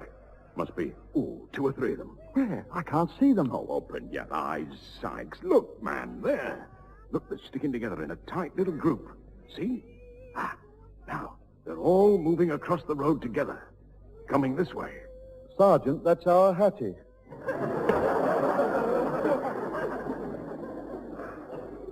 Hello, Hat. Here we are up here. Sykes. Just a thick hat. The sergeant wants to say something. Go on. Tell every bank robber in the district we're up here. He said, would you tell every bank robber in the district? Oh, don't stop shouting all over the neighborhood, lad. Oh, well done, Hat. What have you got, love? Oh, lovely. Bring them up, then. Oh, you're in for a treat now, Sarge. Oh, really? Hattie cooks the finest faggots in the Northern Union. Just like your mother used to make. Oh, pity. Why? My mother was a terrible cook. You got some for me? Oh. Talking to us now, are you? All matey and friends, are we? Well, Didn't want to know us when we won at 20 questions. Now we got faggots, it's all pals together, isn't it? Well, What's up, Hat? Why didn't you come up? The landlady won't let me in. Why not? No female visitors after 6 o'clock. What about my faggot? Yeah, wait a minute, Sykes. I've got an idea, lad. Look, tie these sheets together here. Hat, we're going to lower a rope.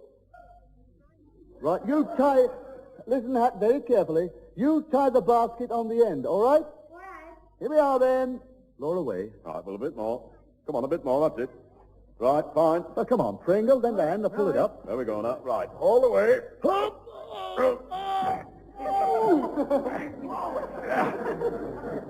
You might have given me time to let go of the basket.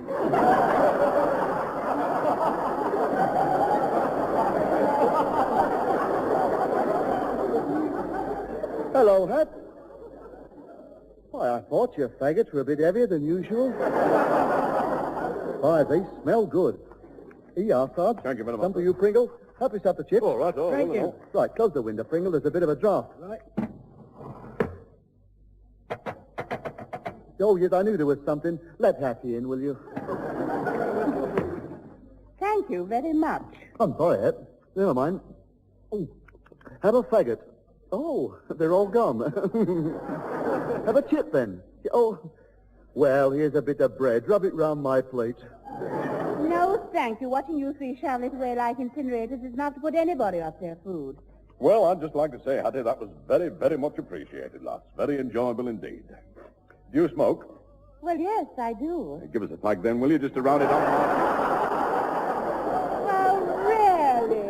Of all the Oh, sort. take no notice at him. You know, he's not himself, Hat. None of us are being cooped up in this room all day. Well, I haven't had such a wonderful day myself. Oh? Been a bit dull, has it? Oh, just the same as usual, you know, routine. Only breaking the monotony was when that man called. Hmm? What man? That man from Pettigrove's pool. Apart from him. The man from where? Pettigrove. He The came up- the pools. Yes. The pools, Hat? Yes. Hear that? Hear that? The man from the Poolie Groves. Oh, very good. Oh, for heaven's sake, calm down, all of you. It's only money. Only? Go on, Hat. Go on. It was very funny, your laugh when you hear. Oh, yes, we will. Well, yes, it's the sort of thing you never expect to happen to people like us. Oh, I don't know. I've always had confidence. Well, anyway, let me tell you. I invited him in and gave him a cup of tea, and Yes. we had a lovely chat. Never about the chat of the tea. How much? 20,000. 20,000. Oh, but wait till you hear the best bit. There's more? Yes. He got lost, you see. And when he told me the address he was looking for, it was your cousin Albert in Fifth Street. Well, what about that? Cousin Albert. Yes. You mean Cousin Albert, 120? Yes. And we haven't? No, of course not. Did you? Oh, now, there, Sykes. Come on, lad. Come on, lad. Get it out of your system. I wouldn't mind so much. Oh, we haven't talked to Cousin Albert since we had a row 10 years back. But we will. Yes. I thought you'd think like that, Eric. So I sent him a birthday card. Why? Is it his birthday? Oh, I don't know. But I sent it just to play safe. And just to make sure, I sent him a Christmas card, an Easter card, and one for St. Patrick's Day as well. Well, I suppose it's worth trying. Perhaps I should take him a bottle of stout down and congratulate him. Well, you can't tonight, lad, can you? You're still on duty. What, all night? Why? Well, we've had a tip. The bank over the road's going to be raided, and we've got to keep observation. Well, it's funny you should say that. Yes. Yes, I suppose it is. That's all. Very amusing. What is? Well, it's funny you should say that about the bank. Because when I came round that way, I thought I saw somebody creeping about on the bomb site at the back. The back? Well, I couldn't see who it was, of course, but there certainly was somebody there. Aye, the bomb site, eh? I suppose they might try and get in from the back and all. Sykes, go down and see who it is. This could be the break we've been waiting for.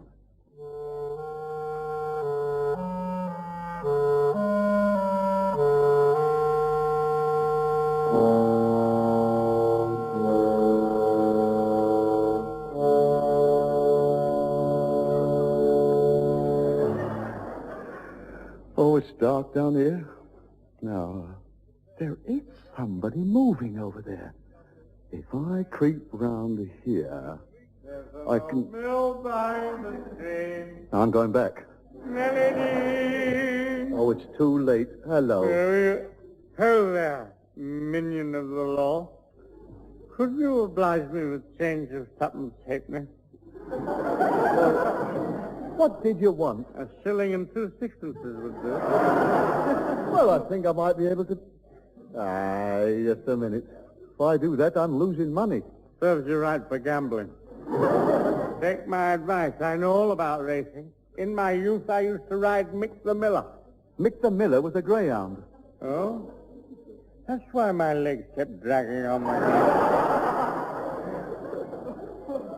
Oh, there. Yeah, well... Takes you back, doesn't it? What does? This return ticket. Let's see. I doubt it, sir. This is a ticket for a horse bus. Well, I'm glad I never won it. I've got no place to keep it. Well, I have enough trouble with my 2 budgerigars and the leopards. You keep leopards? Well, I must, you see. They're too young to go out and work for themselves. But they'll have to go. They keep eating my charladies. The leopards? No, the budgerigar. Vicious little beast. I'm sorry. Anyway, don't change the subject. What about this money you owe me? I don't owe you any money. Trying to avoid the debt of honor, eh? You're a Welshers, sir. I am not. I was born and bred in these parts. Really? Really? Well, could you direct me to my house? I'm a stranger here. Well, where do you live? How should I know? I've just told you I'm a stranger here. I'm afraid I can't help you. Well, if you give me my money, I'd get a taxi. Well, what's the good of a taxi if you don't know where you live? I should just say home. Yeah, but the taxi driver wouldn't know where home is. You mean to say it's lost as well? Perhaps we should form a club, the League of Lost Taxi Drivers. But you're not a taxi driver. Aren't I? In that case, get out. I'm not driving any fella. I'm going home. Goodbye.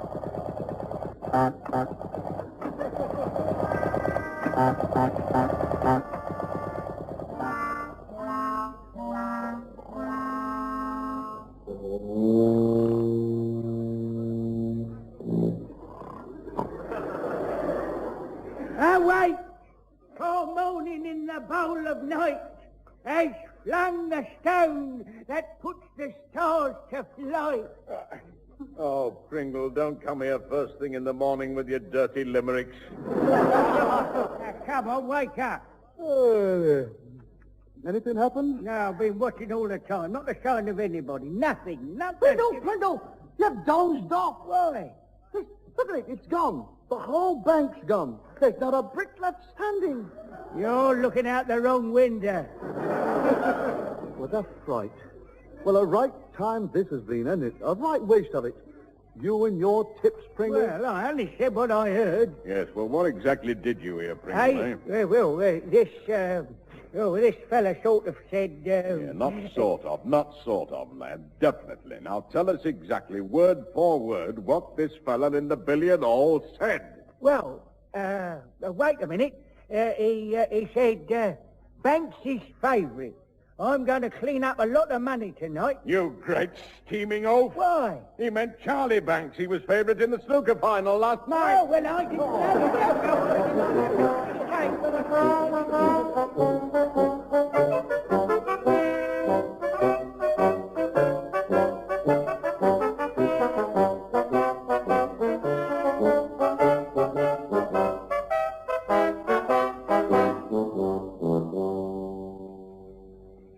You've been listening to Eric Sykes, Hattie Jakes, Derek Guyler, Dick Emery, and Leonard Williams. The recorded program was produced in the north of England by Herbert Smith. Hancock's half hour.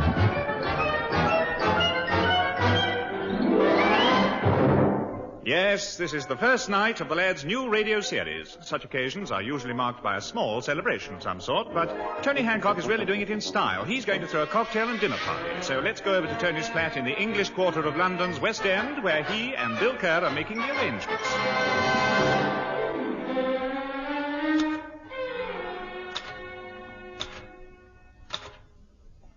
Hurry up, Kerr.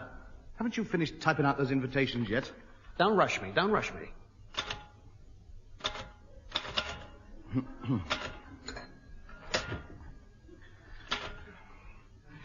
Might help if you took the gloves off. My hands are cold.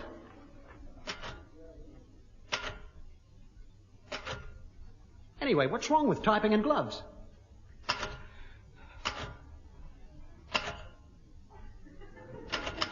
I like typing in gloves.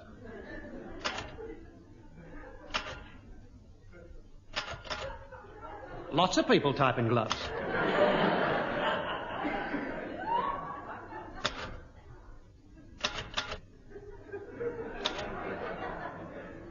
Not in boxing gloves. Billy boy? Now quit flapping, I'm nearly finished.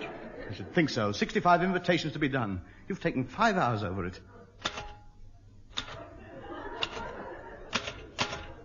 There you are. Finished. Good, that's one done. Let's see now. Had someone look at it. Dear Sarah... Madam. Oh, yes. Yes, it's the first time I've seen it spelled that way. Yes. M percentage 5/8 question mark A semicolon M. Look, Tub, I only hit the keys. After that, they're on their own. Now read the rest of it. You are cordially invited to a dinner party to celebrate the first program of my new radio series, XXXX. I was chasing a fly across the paper. And the smudge? He didn't quite make it. Well done. Where are we? Dinner will be served at 8:30 sharp. Dress optional, bring your own wife. Yes, that should be all right. Look, I think the whole idea's screwy. What do you want to throw a dinner party for anyway? Diplomacy. Get them all on my side. National newspapers, the BBC. I'm inviting all the radio critics and the high BBC officials. How high? By the time they leave here, it'll be coming out of their ears. Can't go wrong. Get them in a good mood. That's it. Glowing write-ups in the papers. Fat contracts in my pocket. I'll be made. Famous. Success. Money. Riches, wealth. A star. I'll have a little engine put on my tandem. Quick, get the invitations finished. Yeah, what about some money for the stamps? Stamps? You don't want to waste money on stamps. Give us a pencil. OHMS. That'll do. OHMS? Old Hancock's mail swindle. No. Another thing, look at all this crockery. Broken plates, cracked saucers, cups with no handles on. I'll give you £10 to go out and buy new stuff, and look what you bring back. This lot looks as if it came out of a shooting gallery. You've been following me again. All right, come on. How much do they cost you? 6pence the sack, including 2 pots of glue. Well, that's not too bad. Come on, give us the change. £9.19 please. Yeah, well, that's what I wanted to talk to you about, Tub. Where's the change? Look, I'm coming to it. Hurry up. Look, we've known each other for many years now, Yes. and I'm proud to say that through mutual trust and understanding, yes. our friendship has ripened into close brotherhood. Where's me lob? After all, ask yourself, what would you have been without me? Rich. When you've been in trouble, haven't you always been able to come to me for help? Have I ever refused you advice? All right. Just tell me what you spent it on. Spent it? Spent it?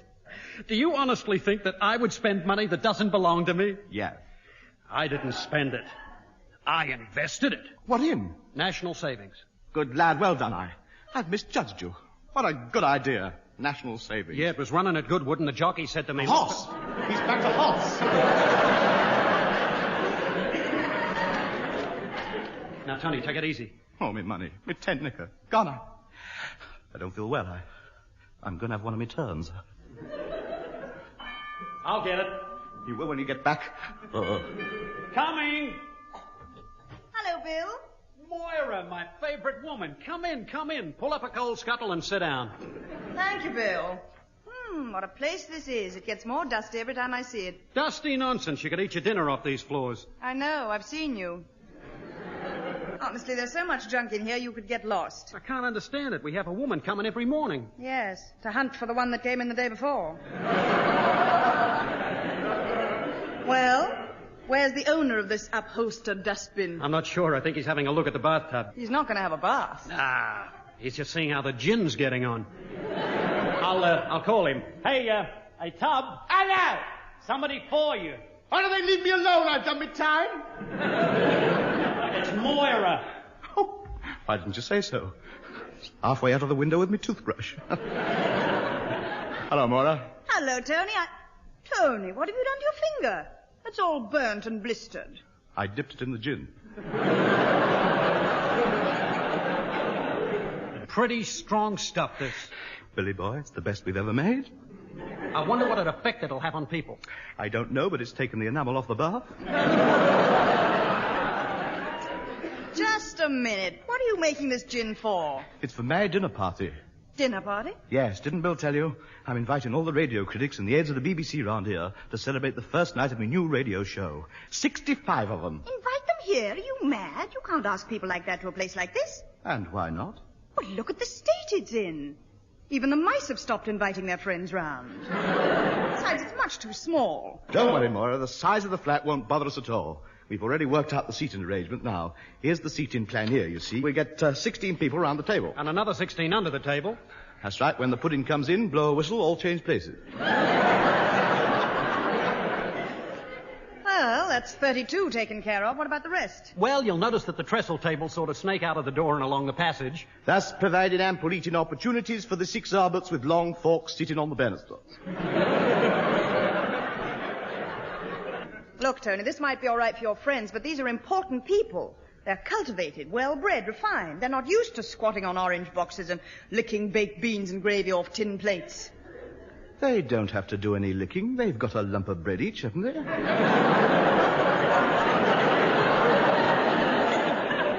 You can't go through with it. It'd be an insult to ask these people along here. Look, I'm not cancelling the party. There's too much at stake.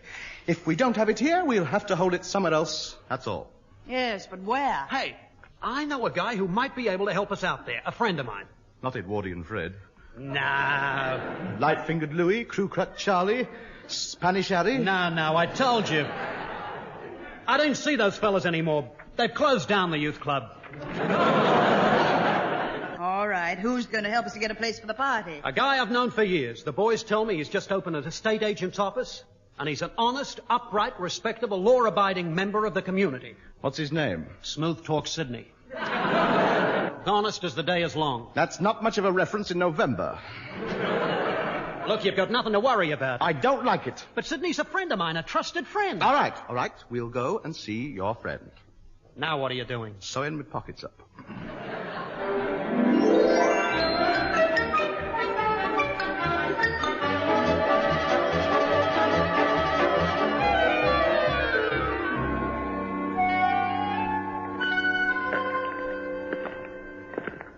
Well, this is the street.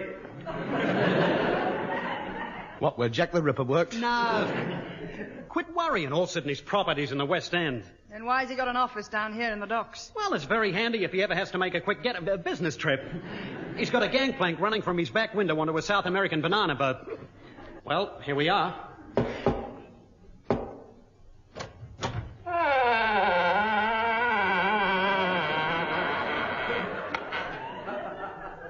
Good afternoon.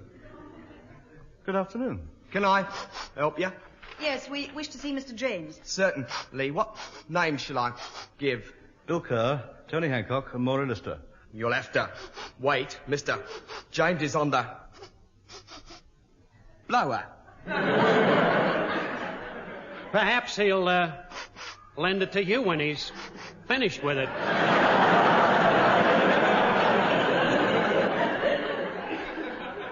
I'll just go and tell Mr. James you're here. Who was that?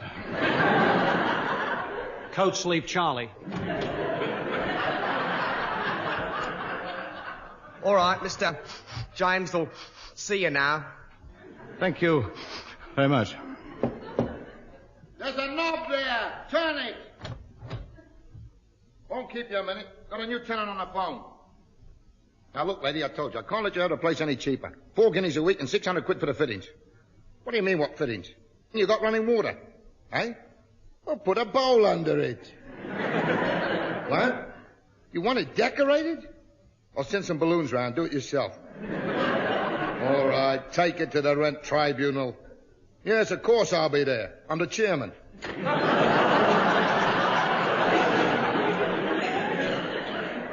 Stupid old moo. Now then. Good afternoon. Good afternoon. Blimey, where's the other one? What other one? Speak no evil. Sidney! Don't you recognize me? It's Billy the Cur. Oh, Billy boy, how are you? Last time I saw you, you were running a big timber and phosphorus business in the city. Who, Bill? Yes, selling matches outside Mansion House. Here, Billy, who's the mugs? Oh, Ixnay, please, Sidney. These are friends of mine. Strange. They look quite normal to me. Here, there's a nice bit of crackling you brought along with her. It's the best I've seen you with. Introduce me to the young lady. Sure. Sidney James, Moira Lister. How do you do, Mr. James? Pleased to meet you, Moira. Permit me to shake your hand. You won't find a hand round there. My girl. Look, Mr. James, we were wondering if you could help us. He's good at helping himself. Tony. Well, it's my girl. I should take your hands out of my box. Now then. Look, it's like this, Sidney. Some of the boys were telling me you'd gone into the estate business. Well, I had to do something. Packed up my last business because of the complaints from the GPO. Complaints? Yes, in the end, I had more mailbags than I needed. Now, what can I do for you? We want to find a flat for the weekend. Tony is throwing a dinner party and we're looking for somewhere to hold it. Oh, I get it. You want to hire a posh flat so you can kid the guests it's your own place, eh? That's it. You've hit the nail right on the horse of a different colour. Oh, I think I may have something right up your street. No, thank you. We're trying to get out of here. Look, stupid, get your hands out of my cigar box. I'm sorry. Now then. We all make mistakes. Let's see what we got on the list. Here's one. Furnished flat over the top of a bank in... No, you can't have that one. Why not? I got 2 of the boys in there taking the floorboards up. Now, look, don't trouble. It doesn't seem as if you've got anything. We'll go somewhere else. No, don't go away. Don't go away. I'll find you a place if I have to... I told you to keep your hands out of my cigar box. You didn't have to slam the lid so hard. Oh, me hand. I think you've got 5 extra cigars in there now.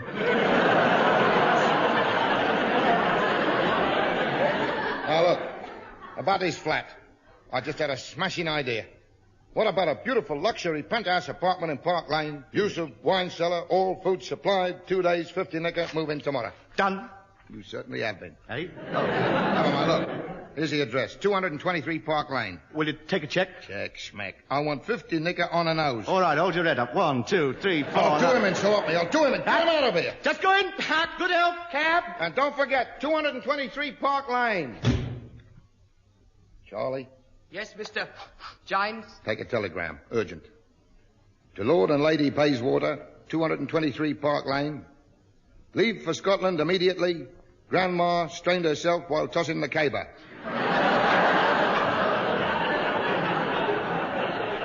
Signed, Father. Oh, what a stroke of genius.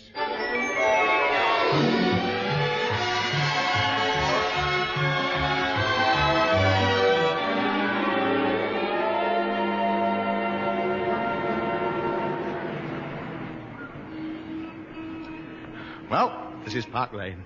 Let's see now. 217, 219, 221. Here we are. 223. Tony, what a beautiful place. It must have cost a fortune. Yes, look on the doorstep. Gold-plated foot scrapers. I told you Sidney would see us all right. Fancy doubting his honesty when he owns a place like this. I admit I was wrong. I was completely wrong. I feel ashamed of myself for not trusting him. I should think so. Now, where's that crowbar he gave us to open the door with because he's lost the key? Here it is. Just wedge it in the door. Now. There we are. In. Simple. Mara! Bill! Look! I've never seen a place like it in all my life. Fabulous. Yeah, look at the hallway. You could run a bus route through here. It's like a palace. I wonder what's in here. Hey, look! It's even got a ballroom.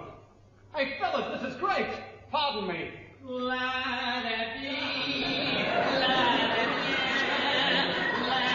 at me, fellas, I'm dancing. Bill! Yeah? Come out of the airing cupboard. Oh, Bill! Help! Come quickly, help! Where are you? In the dining room, help! We're coming. Tony, what's wrong? My feet. They're gone. Come on, my feet. Where's my feet? You're standing on the carpet.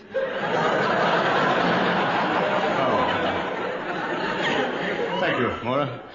What a place. Oh, we got everything we need for the party here. Solid silver cutlery, posh dinner services, expensive wine glasses. Yeah, I've seen my glass. I'm having that one over there. No, you're not. That's mine. I saw it first. You're not having it. My party, there's plenty of other glasses. Look, I've taken a fancy to that one. So have I. Let go of it. Give it to me. Let go. Put it down, both of you. That poor goldfish has nearly fallen out 3 times. Now, come on, let's get started. There's a lot of work to be done.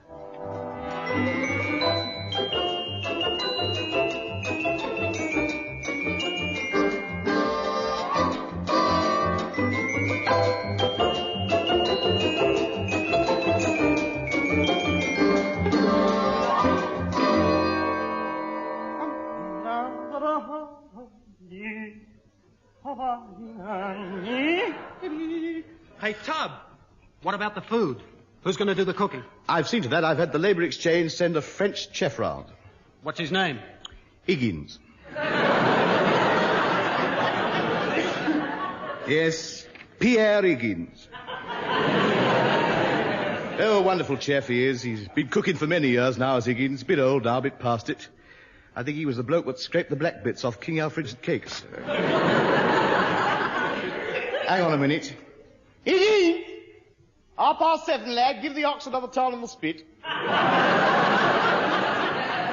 lad.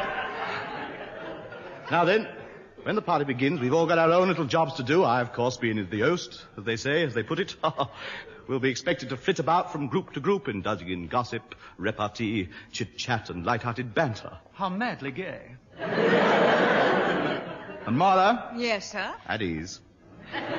You being the hostess will, of course, be called upon to keep the male guests amused. How you do it's entirely up to you. I leave you with a completely free hand. And believe me, with some of those producers around, I'm going to need a free hand. Now, you, Bill, you'd like to look after the drinks, wouldn't you? Of course. Well, you're not going to. You can be the toastmaster. What do I have to do? Sit in front of the fire with a big fork.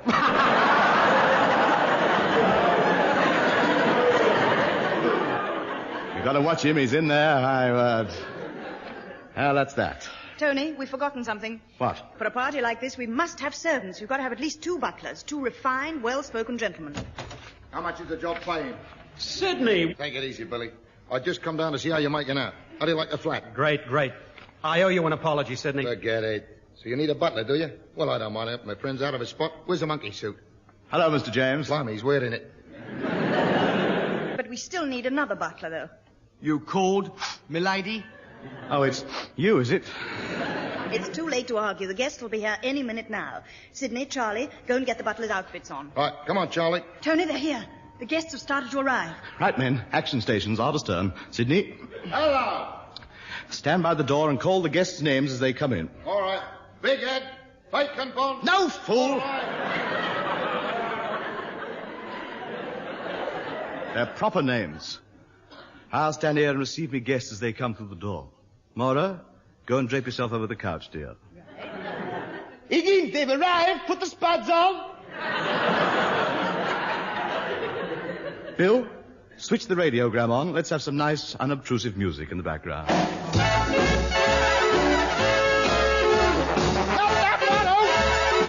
Sorry, I'll play the other side.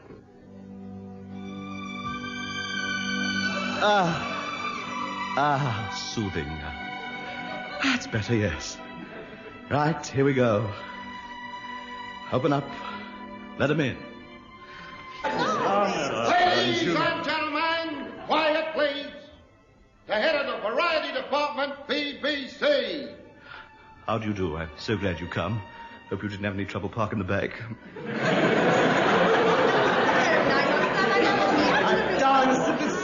Well, I tore him up down here today. Of the light program.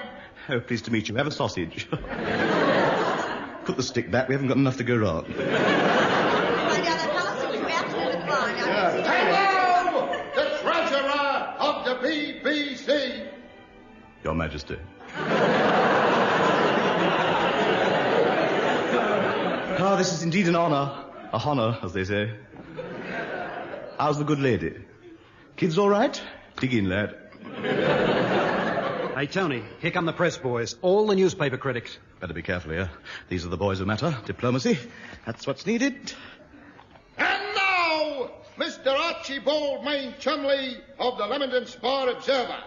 And Mr. Ardcastle of the Manchester Post. I'll take your flat hat, shall I?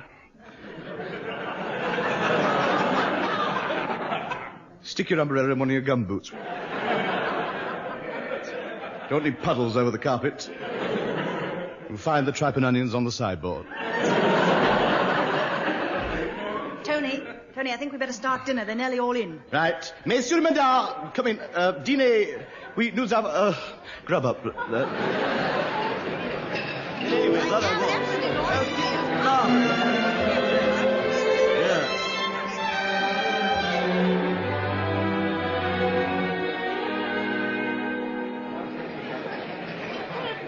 So I said to her at the time.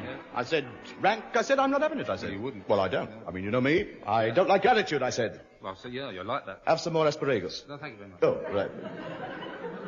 As I was saying, I put my foot down. I can see it, yeah. Yes, that's right, because you know me. I mean, I'm an easy man to get on with if I'm roused. Then you're in there. Well, I'm in. I know, I'm in, but I'm... Again, Well, you know, I mean, I'll be led, but I won't be pushed. I won't be pushed. No, I've got to agree. I said to J. Arthur, Ranky, I said, I call him that, of course. I'm very intimate friends. Yeah, that's right. I said, I don't care if you can get Marilyn Monroe to star in the film with me. I'm not doing it, I said. I wouldn't. No, I shouldn't think so. What? I don't want the bud, I said. I'm not stripping off and bashing that gong for anybody. Well,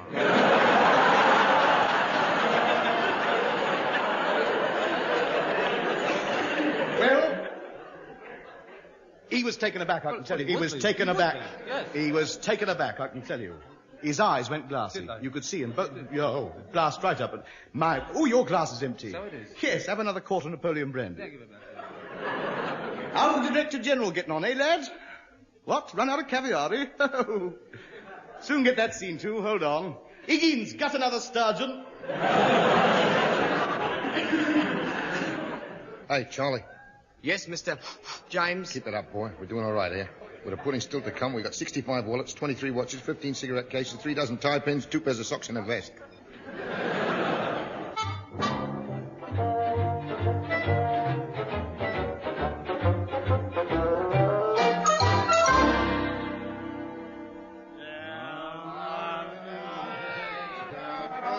There you are, Tub. I told you that gin had put the party on its feet.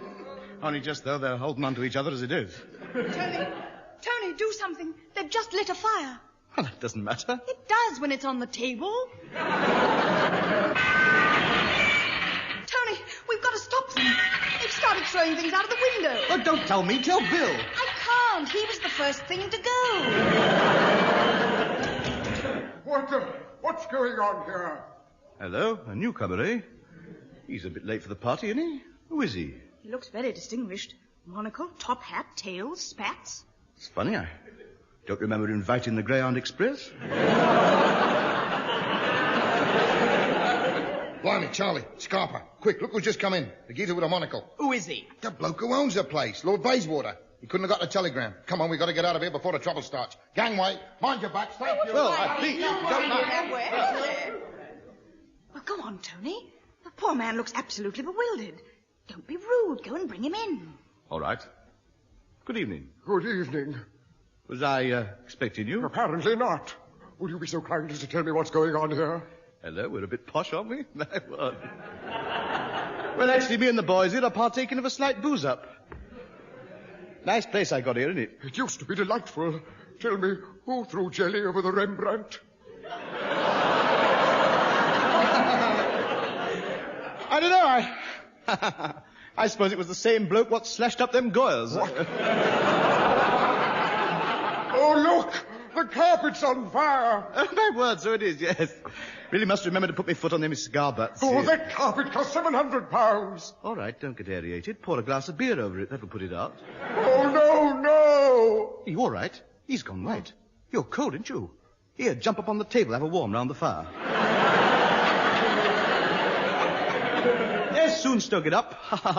Chop up another couple of them Chippendales. My, well, we'll have a merry little blaze in no time. Where are you? This is monstrous. Young man, do you realize who I am? I'm afraid your mime wasn't very helpful. Would you mind doing it again? I am Lord Bayswater. I own this house, and I'm going to send for the police immediately. Oh, dear. Bill, Mona! Run for it! Come back! Come back! Stop, you scoundrel! Good night! Who are you? What's your name? Ted Ray! Measles, I gleam, like tingling. Cab, taxi, rickshaw, good night.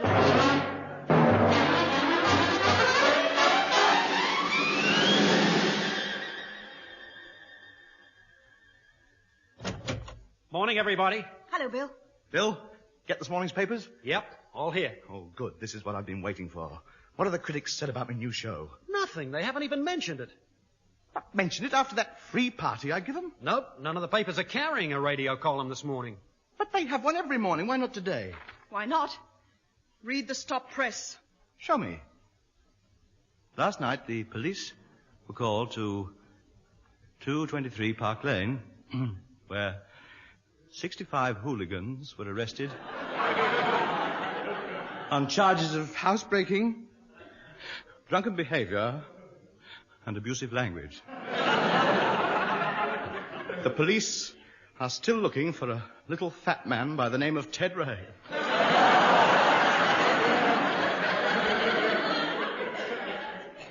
Bill? Yeah? Ring up Sydney and book 3 passages on that South American banana boat.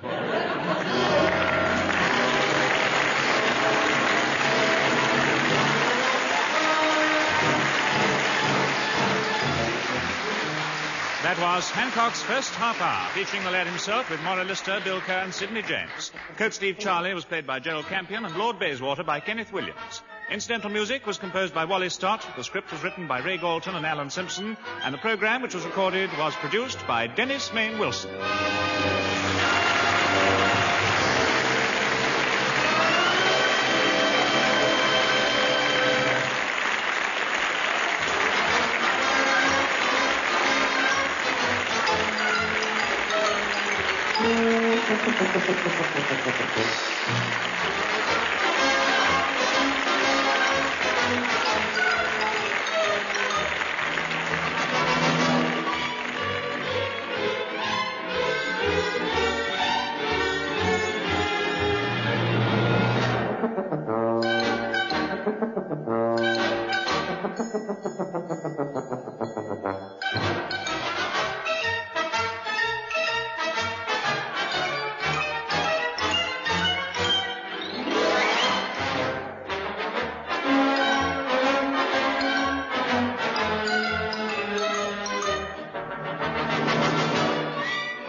Ladies and gentlemen, we invite you to have a go.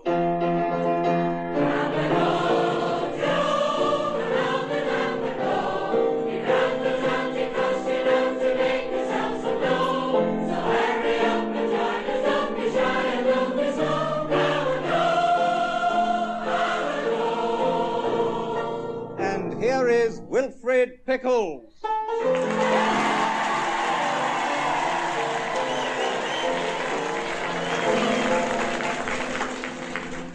Ladies and gentlemen of Ramsbottom, how do? How are you? Yes, we're back once again with Have a Go. And to bring us back, we've come to Ramsbottom. And you can't go further back than that. Now, Ramsbottom is an industrial town which lies between Manchester and Burnley, and its chief industries are cotton and woolen spinning and weaving. Ramsbottom. I know its other name as well.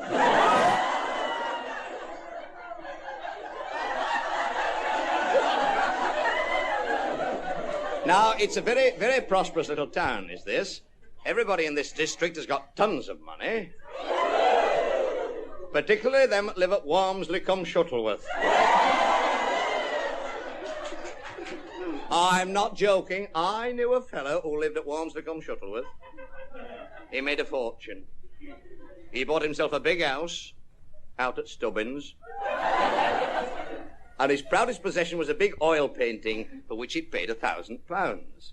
So a pal came to see him one day, and looking at this huge picture, he said, "Joe," he said, "that's been done." He said, "This picture isn't genuine." He said, "Isn't genuine? Thee put the shoulder under it and try and lift it. They'll soon change their tune." Well, the competitors have just come onto the stage, and this hall in Ramsbottom is crowded to capacity. And when I arrived here this evening, the first thing that was handed to me was the printed words of this lovely song. A song which says, "Welcome to the County Palatine." That welcome, Wilf, that welcome, give us the hand, oh chum. Sit thee down and draw to fire, just make thyself a one. There's luck and there's health, there's joy and there's wealth, if ever that pass in this way. We shall allus be glad to see thee, old lad, that as welcome as flowers he may.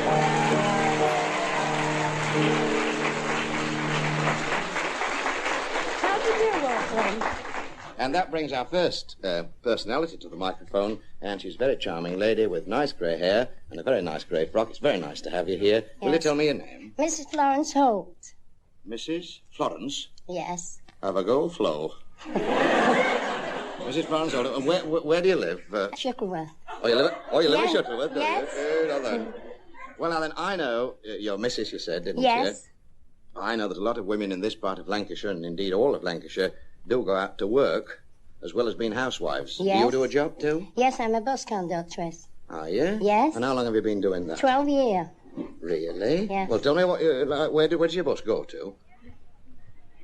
Bury to Rottenstow, and then we have a little country run, Ramsbottom to Shuttleworth.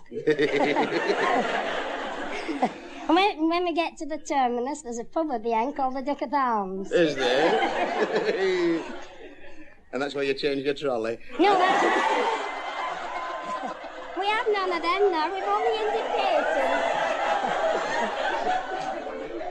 Well, now, how do you manage Florias? Do they call it Florias? Yes, Florence? yes, Florrie. Well, how do you manage to do your housework as well as do a job of work like that? Well, you see, my hubby works on the buses, and 1 week he's on earlies and I'm on late, so we switch over, kind of thing.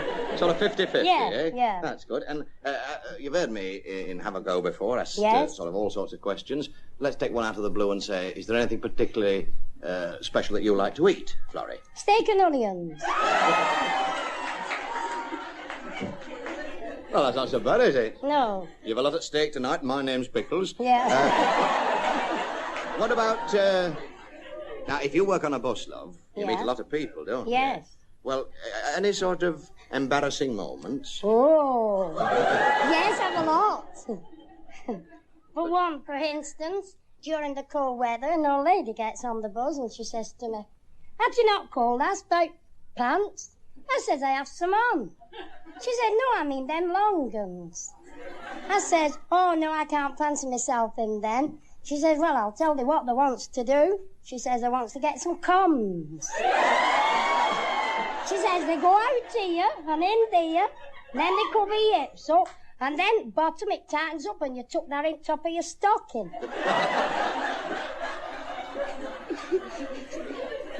Not bad advice, either. No, it isn't. And have you a sort of a dislike? Well, as you meet a lot of people, shall I say, have you got a dislike, Florrie, about people? Yeah, bad manners. Children sitting in the bus when adults are stood up. Very good. Did you tick them off for that, do you? Yes, I tried to tell them.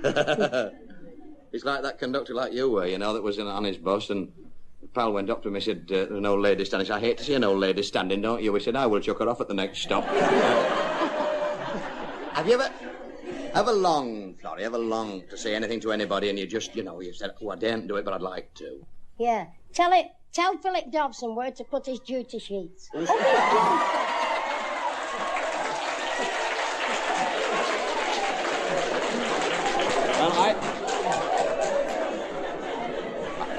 I would say, in fairness to our listeners, we should really know who Philip Dobson is. Who He's is our inspector. Oh, I see.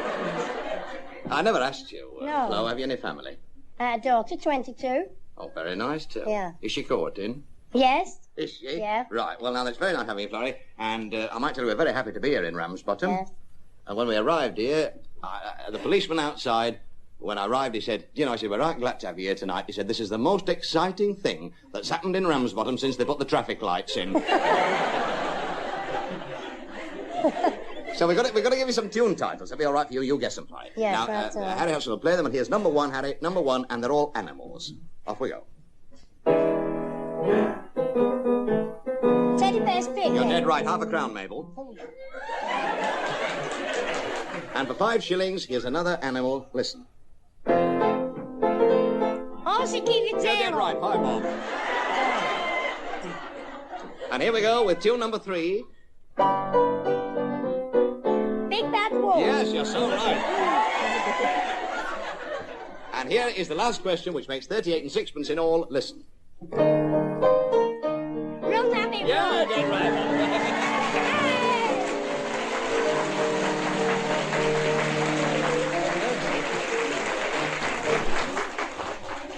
And that brings to the microphone, ladies and gentlemen listening, wherever you are, that big reception for a young fellow. Indeed, he's very young, a very hefty young chap, too. Standing by my side, he makes me look extremely small. Will you tell me your name? John Pendlebury. John? Pendlebury. John Pendlebury. Whereabouts do you live, John? Oh, I live at Holcombe Brook. Oh, that's where they have the famous Holcombe Hunt. Oh, that's right, yes. And do you know anything about the Holcombe Hunt? Well, not very much, no.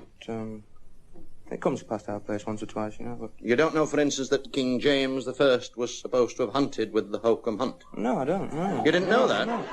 Oh, yes. Just after it knighted the loin of beef at Halton Towers. Oh, and John, what's your job? Well, I'm a librarian. Oh, you are? Yes. Which library are you in? Well, it's the John Rylands Library in Manchester. Well, that's a very famous library in Deansgate, isn't it? That's right, yes. Librarian. That's where they only allow low conversation, isn't it? And, What sort of low? Are you courting, John? Oh, definitely not, no. You're not very old anyway, are you? No, not yet. How old are you? Plenty of time. 16. Oh, well. What made you go in for wanting to be a librarian? Well, I don't know. I saw the advert in the Manchester paper, and I mean, your father isn't connected with it in any way. Oh, no, he's not. You're the only one in the family? That's right, yes. Well, now, we'll imagine, John. Now, you're a young fella. You're 16, you said. Yes. Now, you could go into Parliament and you could ask a question. Yeah. Now, what would you ask them? When are they going to take cheese off the ration? You're very fond of cheese, are you? Yes, I love it, yes. I think you'll start courting and get that cheese about the same time. What sort of cheese do you like best? Oh, Lancashire and Cheshire, they all... I think you're a good judge. Now, here's another question to ask and have a go, and I'll ask it to you quite out of the blue, John. Yes. Do you think, should the husband or the wife make the early morning tea? Oh, neither of them. They should wait till breakfast time, that's what I say.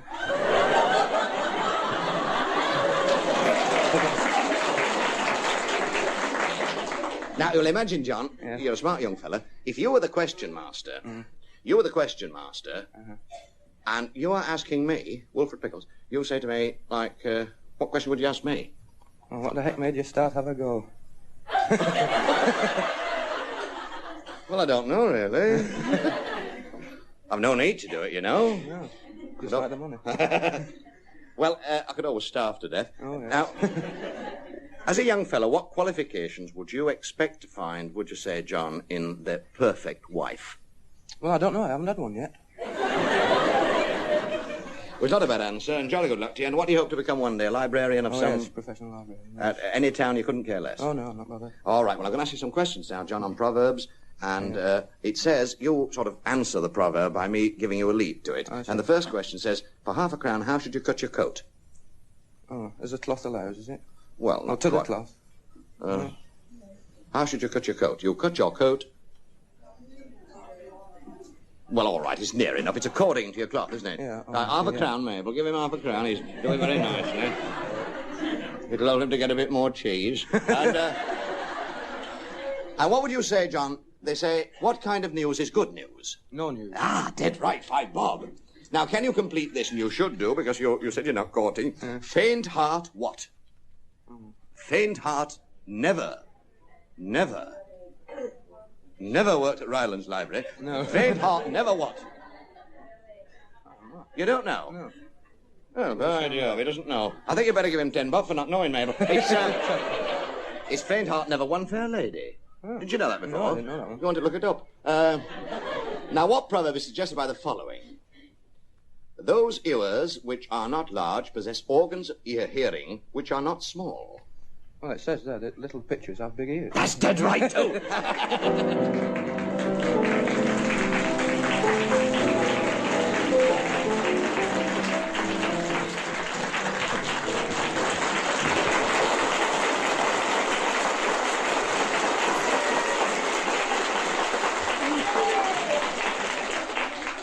Well, ladies and gentlemen, listening at home, you'll probably wonder why there should be such an enormous round of applause.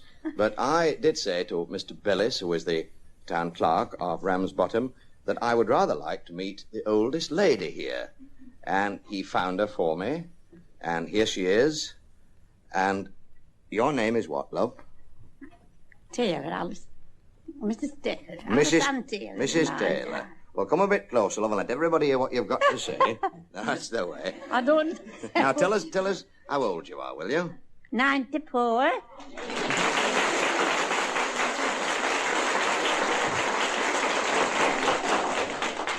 And I might tell you that she looks very smart. She's lovely silver grey hair and a very nice coat on and some very nice beads round her neck.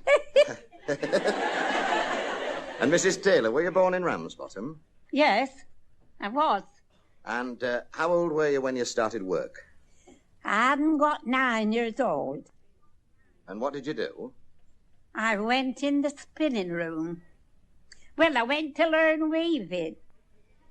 And then they told me I was too little, I couldn't lean over.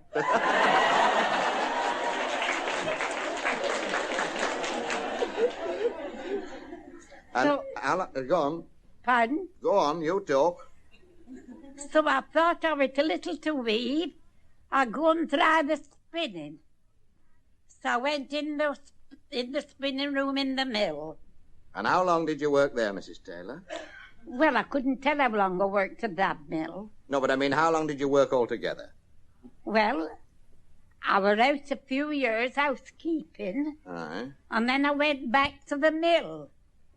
And then I came out of the mill when I was 81.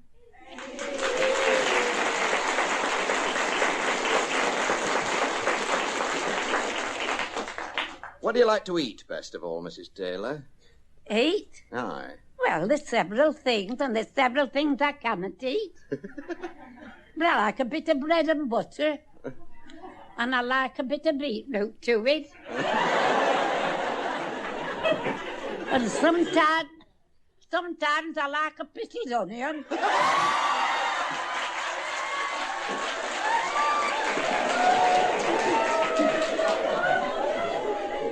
And do you ever like a little drink? Well, no, I don't have that. Only sometimes I'm forced to have a drop of whiskey. And you enjoy it? Yes. And now then, Mrs. Taylor, you're 94, aren't you? Yes. Do you consider that the old age pensions that people like you are getting are enough to manage on? No, it isn't. And how much do you think they ought to be then? Oh, well, it's £2. I'll tell you what we'll do, Mabel. We'll help that old age pension. Give her the money.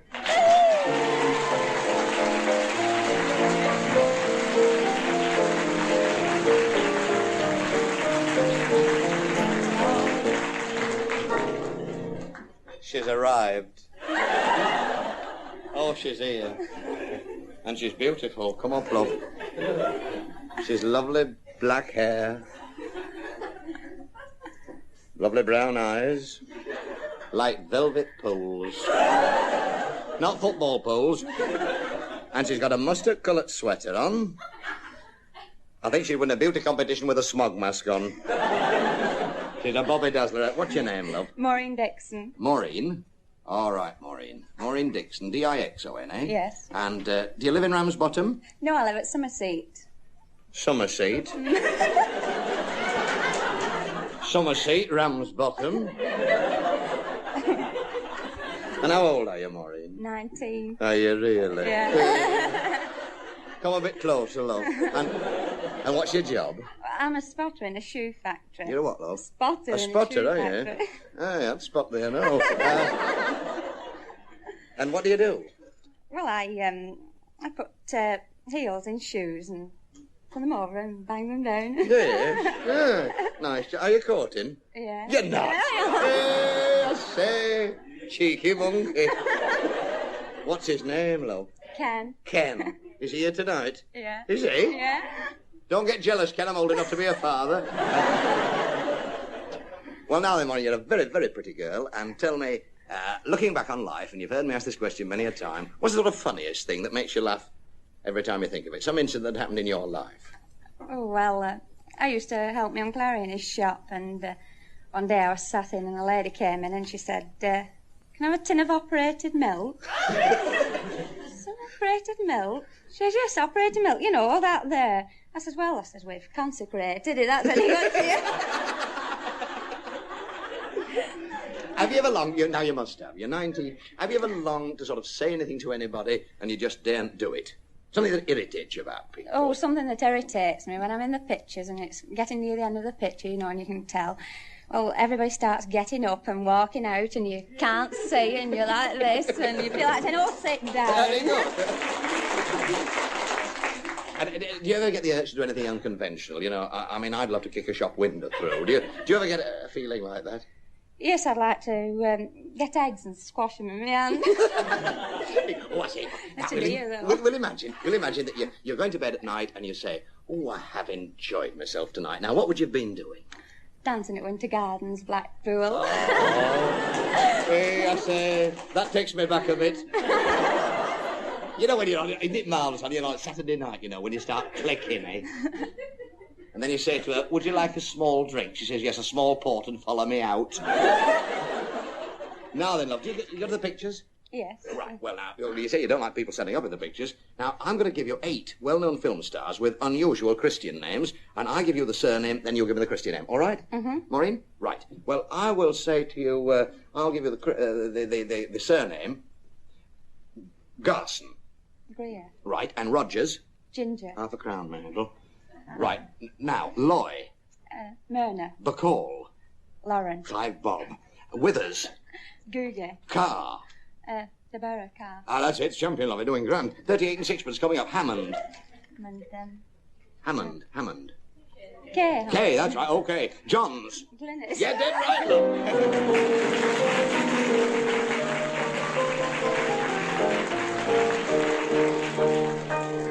And now we welcome to the microphone another young lady. Will you tell me your name? Evelyn Lawson. Evelyn? Lawson. Evelyn Lawson. And are you Miss or are you Mrs.? Mrs. And were you born in Ramsbottom? Yes. And have you any family as your missus? Yes, I have. I've got one little boy. And how old is he? 9 months old. Oh, you've not been married very long then? No, 2 years. It's our wedding anniversary next week. Is it really? Well, congratulations. Thank you. Hope you have a nice time. Now, if you've been married only 2 years and you've got a little boy, how old did you say? 9 months. 9 months. Well, what would you say, Evelyn, was the sort of happiest moment in your life? Well, I think the happiest moment in my life, I think it really happened today, Wilfred.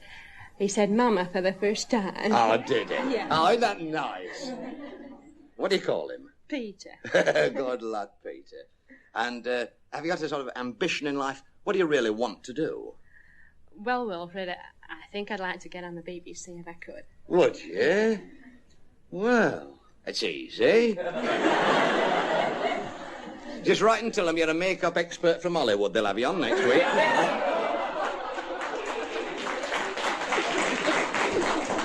Now, you said you want to get on the BBC. As what?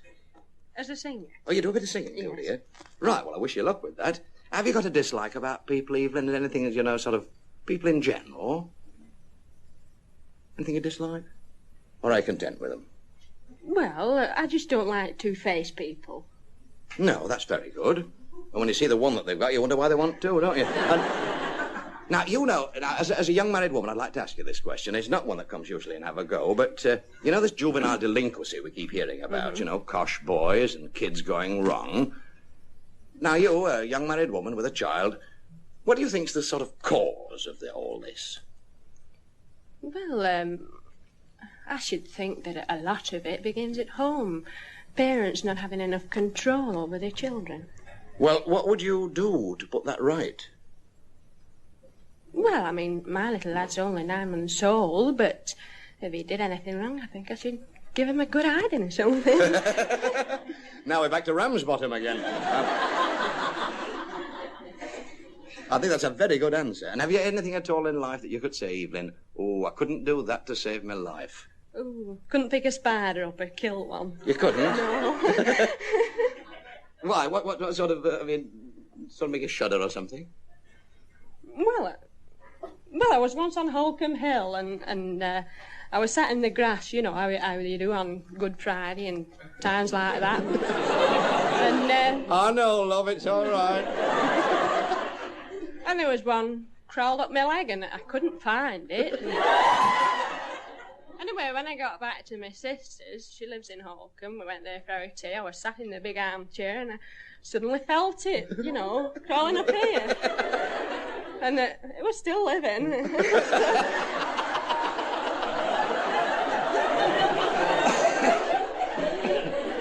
Now, as a young married woman, if you could go into Parliament and ask a question, what do you think you'd ask them? You could ask just one, you know, Evelyn. Oh, I think I should ask them if they couldn't bring the cost of living down a bit. And having a husband, you must say, I love you, darling, which you do say very often, but I want you to say, I love you, darling, but. Now, what does that but represent? There must be some little thing about him that irritates you. Is there anything at all about your husband? Oh, yes. When he's washing himself at the sink, you know, and he's splashing water all over his face like this, and it's dripping off his elbows on the floor, and I've got to mop it up.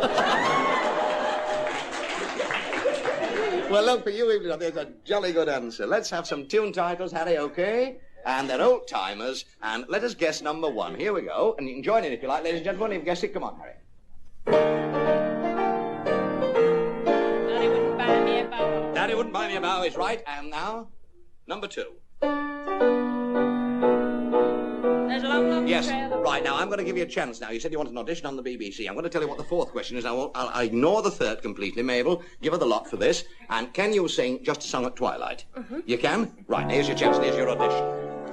Just a song at twilight, when the lights are low, and the flickering shadows softly come and go.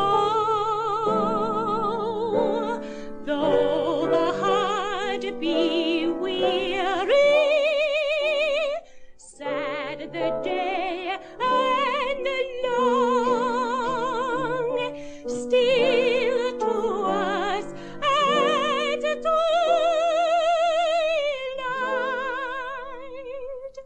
comes love's old song, comes love's old sweet song.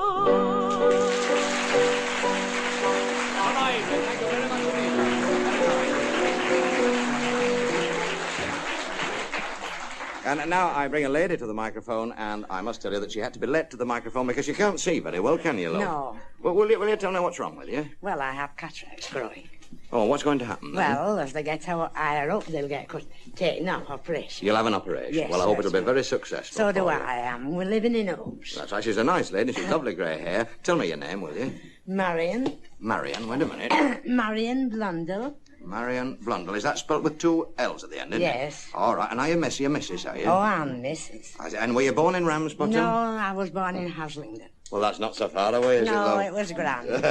and what about a family, if you're Mrs.? Well, I've 6 daughters and 1 son. I had, but one the son's died and 1 daughter's died. And have you any grandchildren? Yes, I've 7 grandsons and 7 granddaughters. Well, and what about your husband? Just you and him at home now? No. He died in 1929 and left me with 6 children to bring home. Oh, you've had a struggle, haven't you? I have, but I'm still here. And tell me what you did. Tell me how you managed to bring the Well, family. I worked on the railway for the 24 years and went out cleaning different places. I hadn't really time to do anything, only just work night and day. I put my Wellingtons were at the bottom of my bed, side of my bed. I used to get in them at morning. You've had a hard life, haven't you? It was terrible. Well, look, I'll tell you what, that gong just warns us that it's time now for the jackpot question, so, Mabel, come on, give her the money. That's it.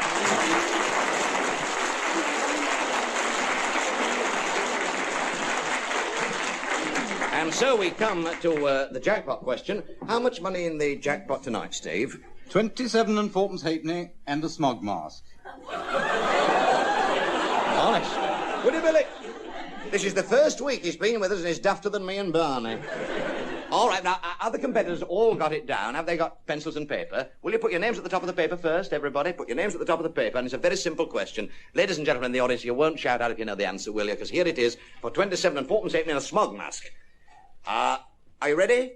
What is the opposite of not in? What is the opposite of not in? Now.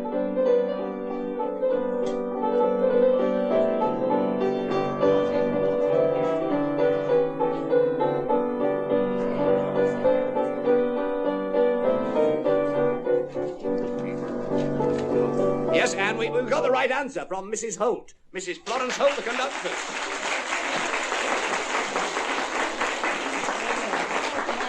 And the opposite of not in is, of course, in. Have you got the money, love? Yes, sir. Well, jolly good luck to you. I'm bust tomorrow. And watch your trolley, whatever else you do. And so we come to the end of this week's Have a Go, which came to you from Ramsbottom in Lancashire. We shall be with you again next week with another spot of homely fun, presenting the people to the people. So until then, this is your old pal, Wilfred Pickles, wishing you all good luck, good night, and cheerio, Ramsbottom! Cheerio!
Itmar has today joined the army, and from a garrison theatre somewhere in England, we say once more, it's that man again.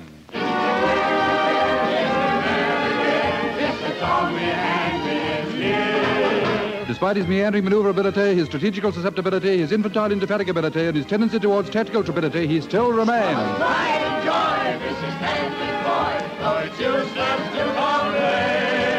When trouble's brewing, it's his doing, and then again. Mr. Handley, Mr. Handley, Mr. Handley. Colonel Handley's just taking a course in camouflage and can't be seen. Colonel Handley, what's the blinking war coming to? That, sir, is a military secret and cannot at the moment be divulged. Ooh, hark at her. Colonel Handley. Colonel Doolally, lummy, what a lark. Oh, gee, I guess that guy's got something. Ever since Mutt's Fiddling Farm was taken over by the troops, everything's gone haywire. Gee, this'll be the boy. Wakey, wakey, rise and shine.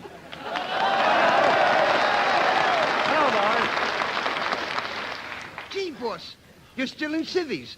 Didn't you get your commission? Commission? I didn't even get any orders. They couldn't think what shower to put me in. Shower, boss? Sure. They wanted, first of all, to put me in the FFI.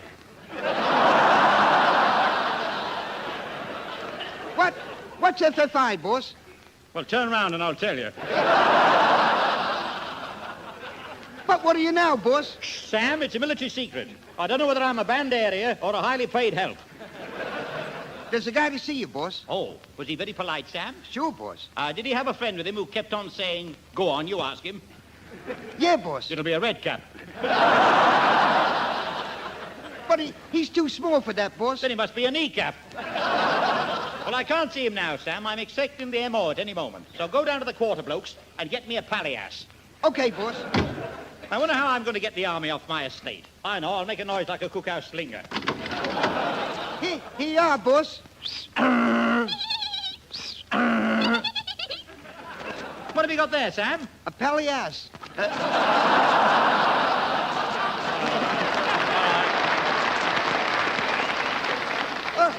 A friendly donkey. You needn't have said that, I know. Yeah. He's a simple chap, Sam. He thinks the sergeant major takes orders from the bombardier. And, boss, yeah? There's a man outside in a long white coat and a hatchet in his hand. That'll be the M.O. Show him in, Sam. Come on, son, let's have you. Let's have you? Fine medical officer you are. Don't you know what you should do before you come in here? No, mate, what should I do? You should cough. Now, look here, cop. I'm going to give you the once-over, see? Up on one leg. All right. Here is Sinews, hopped by Tommy Handley.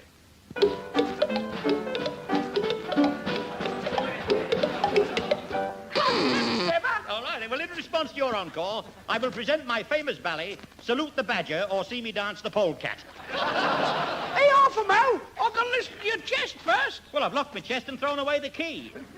Say 99. 99. Lovely, what's that? You've got the wrong program. That's Eddie Cantor. You'd better have an X-ray, mate. X-ray? No fear. Last time I had an X-ray, they found a bugler playing Lights Out or Liver Come Back to Me. Well, what shall I put you down as? Oh, put me down as gently as possible. What a marvellous M.O. The other day he came in, put a cigar in my mouth and lit his thermometer.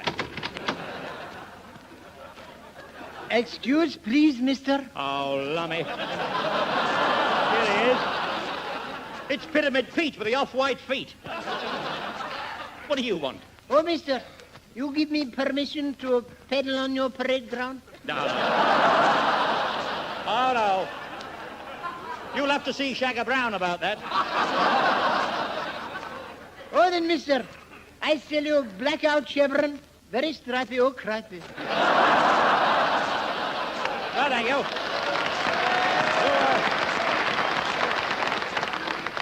You haven't got a nice hat. Not too fat. Oh, no, mister. I got what they wear. Very cocky. Nice and darky. Well, have you any historical pictures for the officers' mess, like Wellington at Paddington, or What's the Matter with You? Oh, yes, mister. I got lot more in Army store. I got 'em. I go, I come back. You know, he's got a white tide mark round his neck. I'll make him a window cleaner in the glass house. Boss. What? Boss, something terrible's happened. Don't tell me you've seen a fatigue party working. No, boss. What? Worse than that. You know your fish and chips that you left on the steps of the General's caravan? Don't say he's eaten them. No, boss. But the paper they were wrapped in has blown through the adjutant's window. Lummy. Well, we better get it back or I shall be charged with assault and vinegar. Oh, Sam, too late. He signed it. Well,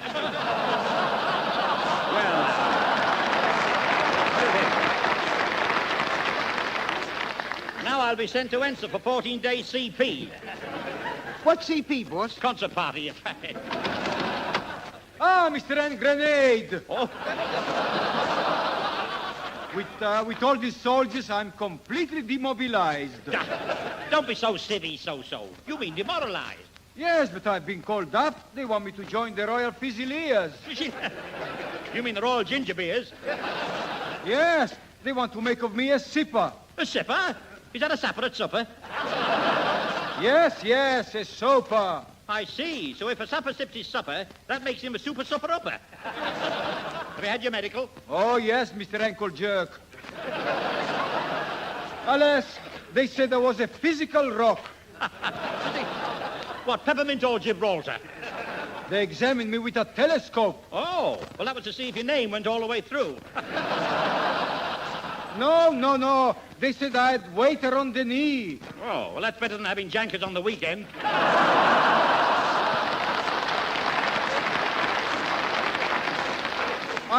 I wanted to get a job on the stiff. On the stiff? Doing what? Starching the quartermaster to keep him straight? And now they want to put me in the canteen in the niffy. Well, that's better than being a tin can in the liffey. Well, so I'll talk to the General about you. Mr. Randall Tank, as the French would say, au revoir. And as the Russians now say, oh, Dessa.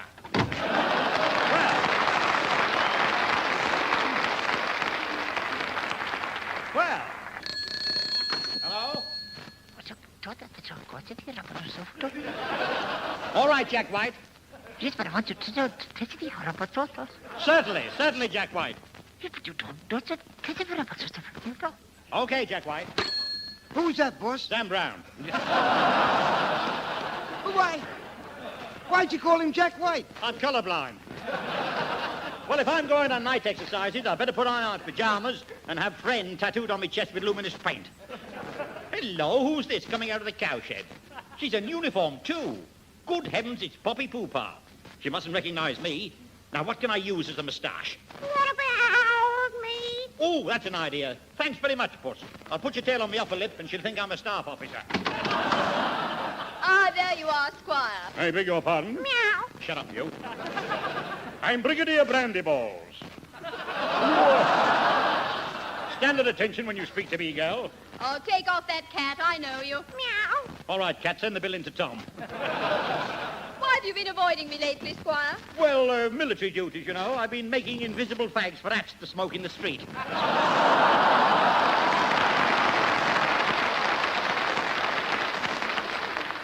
But you're not an officer. Shh, don't let the men know. They think I am.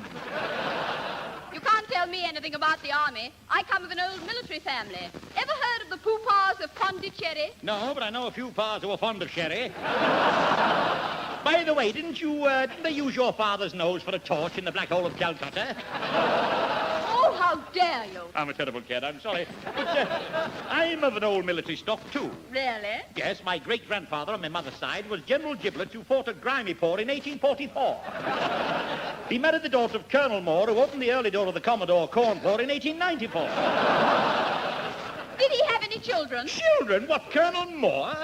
Why, he had 4. There was no more, any more, carry more, and forevermore. I don't believe a word of it. Neither do I. Now, don't worry, Poppy. I've got to go and sharpen the Colonel's sword because he wants to cut a cheesecake at his daughter's wedding. So go and get yourself a nice cup of khaki water and a buff bath bomb. But when are we going to be married? When the wife gets her separation allowance. You haven't got a wife. I know, but I must put something in my pay book. I couldn't take all the money myself.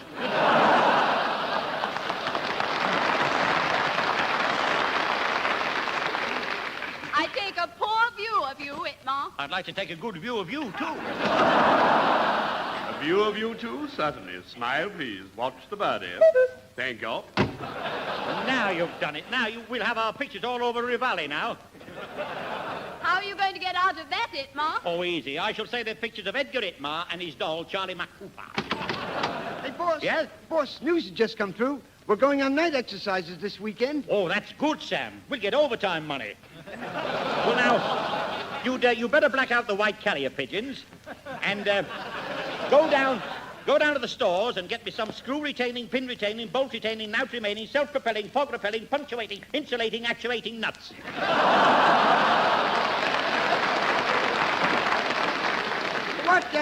What for, boss? I'm going to feed to the zoo to feed the monkeys. Well, for cookhouse door. Oh, yeah. Well, I'm the one to run an army. I'll change my name to Carlo, then everyone can call me Monty. Mr. Randley, Mr. Randley, Mr. Randley. Yes. Private Jones, 648519-79341 is on 48 hours leaving Surrey. He's walking down the lane with a whip on one arm and a wren on the other. What's he got on his head? A gnat. That's right.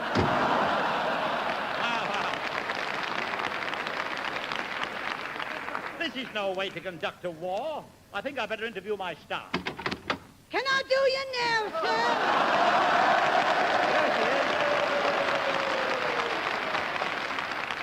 sir? Here she is, Mrs. Mott, the private enterprise. Oh, I love 'em, sir. Whether they're swatters or old sweat.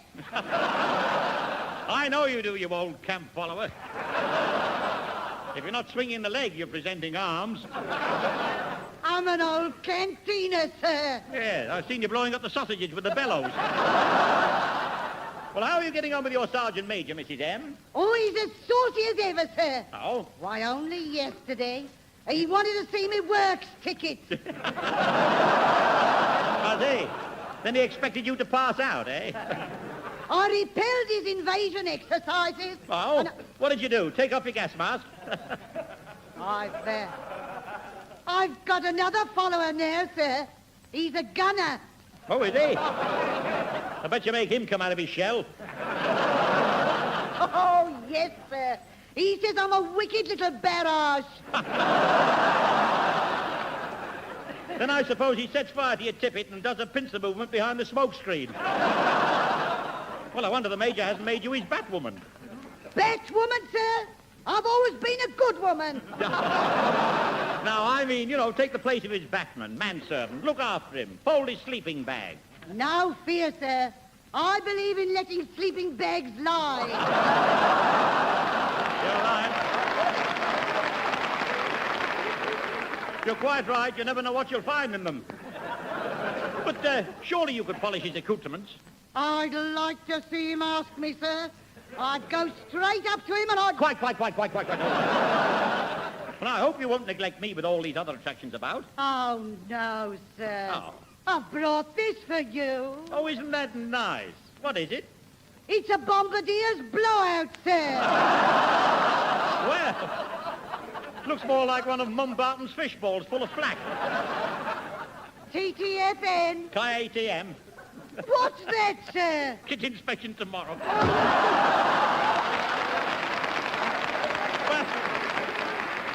Well, I'll have to put her in charge of army comforts. They'll never take her in the 30'S while she uses barbed wire to keep up her khaki issue. Ah, there you are, Tommy Wummy. Oh, hello, Aunt Sally. Well, they haven't knocked the clay pipe out of your mouth yet. Have you been entertaining the troops? Oh, yes, the dear boys. We've had such a lovely romp in the canteen. Oh, really? What did you play? Strip Ludo or Kiss in the Cookhouse? No, I recited Shakespeare to them. Shakespeare? What did you give them? Much Ado About Nappy? Or The Taming of the Stew? They closed their eyes in ecstasy and blew loud kisses at me. They do that to me sometimes. But I prefer strawberries. Then, to the more agile ones, I taught the maypole dance. You old rascal. Next thing you'll be turning a cartwheel in the sergeant's mess. One dear boy was so amusing. He said he was a titterbug. Titterbug? What did he do, run up the wall and laugh? Well, did they dance long, Auntie? Oh, no, they had to go out for what they called their wallows. Oh, I Yes, I think it's a kind of cocoa. It tastes like it sometimes, yes. Yeah, I knew the time. Apparently their favorite game is one I don't know. They call it square bashing. Is it new? Well, not to me. Well, they've been at it for years, these fellows. Tell me, how are you getting on with Mrs. Mop, Auntie? Oh, she's perfectly blizzard. Oh. Yes, she's promised me a little present next time I go into her kitchen. Well, I should make her taste it first. She saw arsenic and old lace last night. What was it? She's promised to give me a fourpenny one. I'd keep away if I were you. I've just seen her dipping a rolling pin in custard. Well, I must fly, Tommy Wommy. I keep on promising to give a lecture to the dear commandos. Oh, and what do they keep on saying? They've had it. Well, ta-ta for now, as your bucket woman says. What's that? Bucket woman? Oh, dear, Mrs. Mop. Have you brought me my fourpenny one? Yes, I have, and for 2 pins I'd Quite. All right. I'll see you later, Auntie. I'm just going to take Mrs. Mop's blood pressure. I'm glad she's gone, sir. There's something I want to get off my chest. Is it? Oh, I know. It's that anthracite necklace you've got on.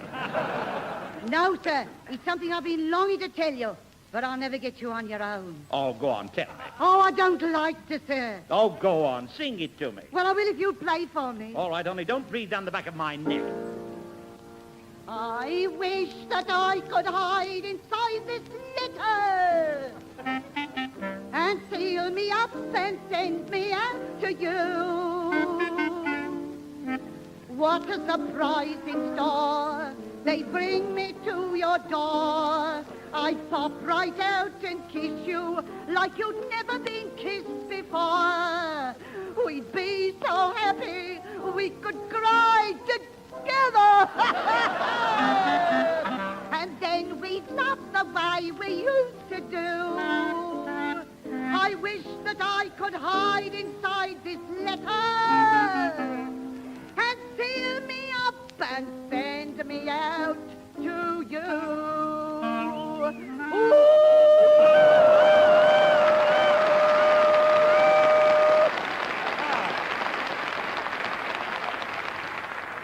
Well, the old clear's gone anyway.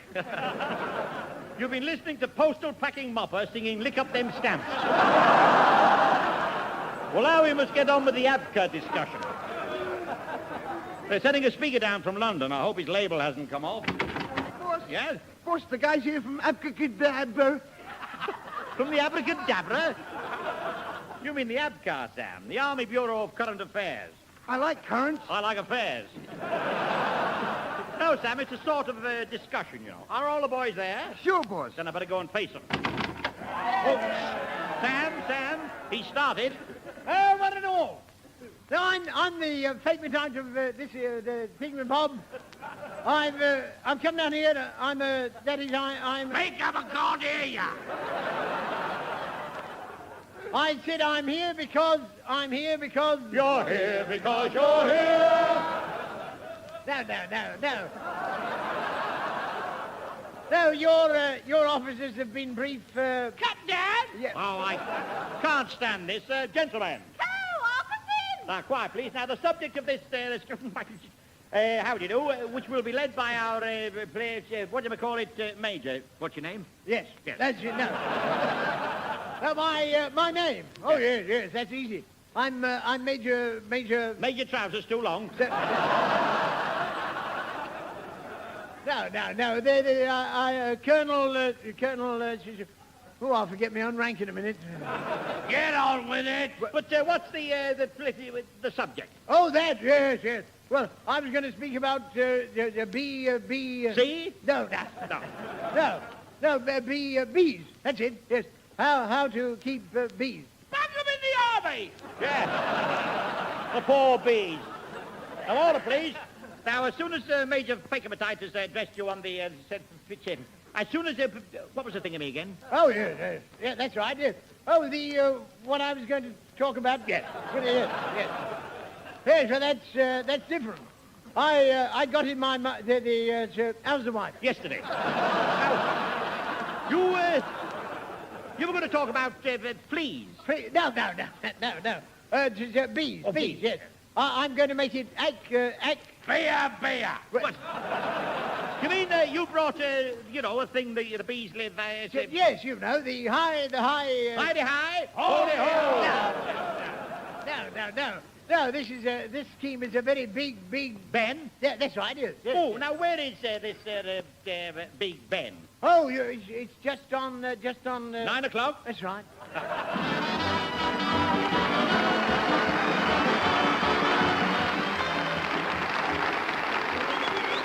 You've been listening to Tommy Handley and Itmar with Horace Percival, Sidney Keith, Dorothy Summers, Dino Galvani, Bill Stevens, Jean Capra, and Diana Morrison. The BBC Variety Orchestra conducted by Charles Shadwell, script by Ted Kavanagh, produced by Francis Wurzler.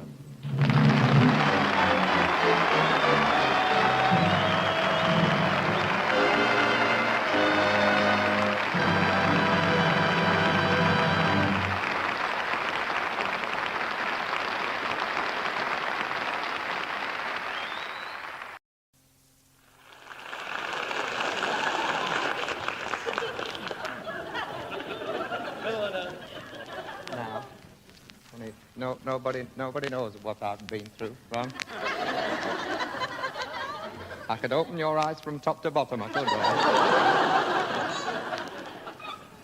They've no idea this lot what I've had to suffer. They've no idea, Ron. They've no idea, not one of them.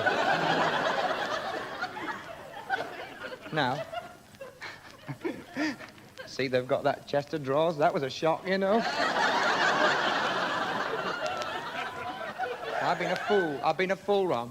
I should have been down there when that will was read. I've been a fool.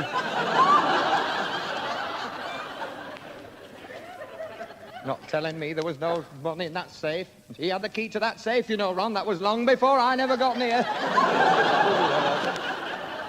Who's had it more than I have? I say, who's had it more than me? Up and down them stairs like I was, not one of them lifted a finger and him blobbing his eyes out every minute. 5 minutes at it. Them sat there painting and mangling in the kitchen and not one of them coming down to give me a lift. I'll never forget. Been a fool. I knew she was up to no good when she knitted that bed jacket.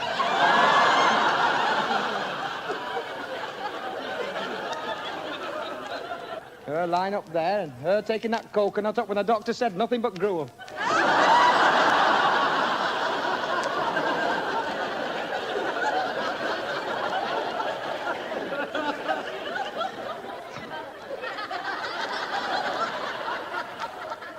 She said, did he say anything about that check suit? I said, no. She said, he won't. He's wearing it. I thought, right, monkey.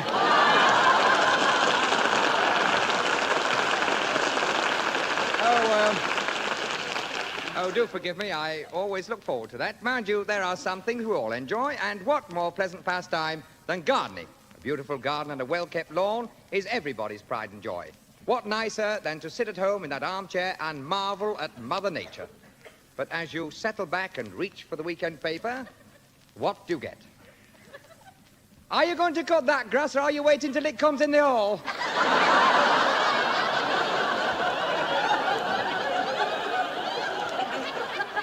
Let's see. Wife from the kitchen. What do you mean, love? That garden's a disgrace. You don't seem to have any interest in it at all. First time the neighbours see you with a pair of shears in your hand, they'll swear you're out for bother. And shift your feet. See, I've asked you to fill that coal bucket twice and you've cracked on, you've not heard me. What we weren't going to have in that garden, hanging baskets and a lily pond and goodness knows what. And what have we got? An air raid shelter full of water and a tin hat with a daisy in it.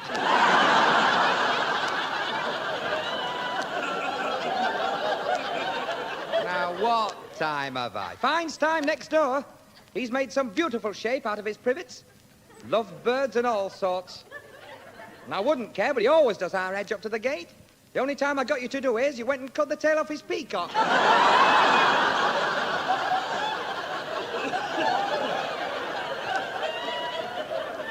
Well, I gave it him back. Well, I'm not having that garden in that state. No wonder the milkman says it reminds him of Burma.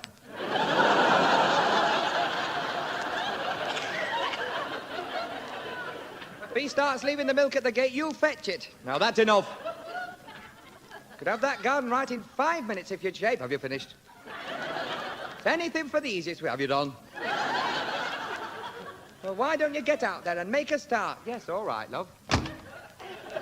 And why not? It's a pleasure to do the garden. Pleasure? Have you done any gardening lately?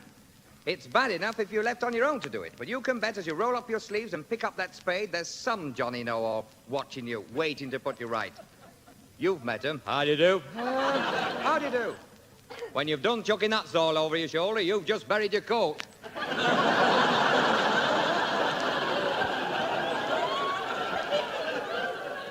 You've got a right job on with that lot, haven't you? Huh? I say you've got something on with that garden. Oh, this is nothing. When we first came here, it was like a desert. Well, I should have left it as it was and bought a camel.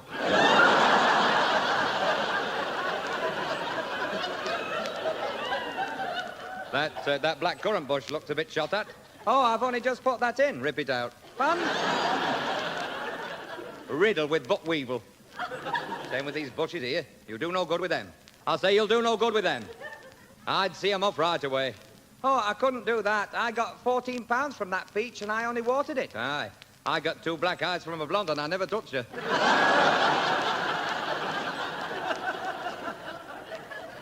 What have you been growing by this fence? Well, I planted rhubarb and it never came up. I should look next door. You'll never do any good here till you've got some proper drainage. I should make a fresh start altogether. See what I mean? You want 2 or 3 tons of shingle, top it up with some of that spar, about 4 or 5 tons of clinker after that.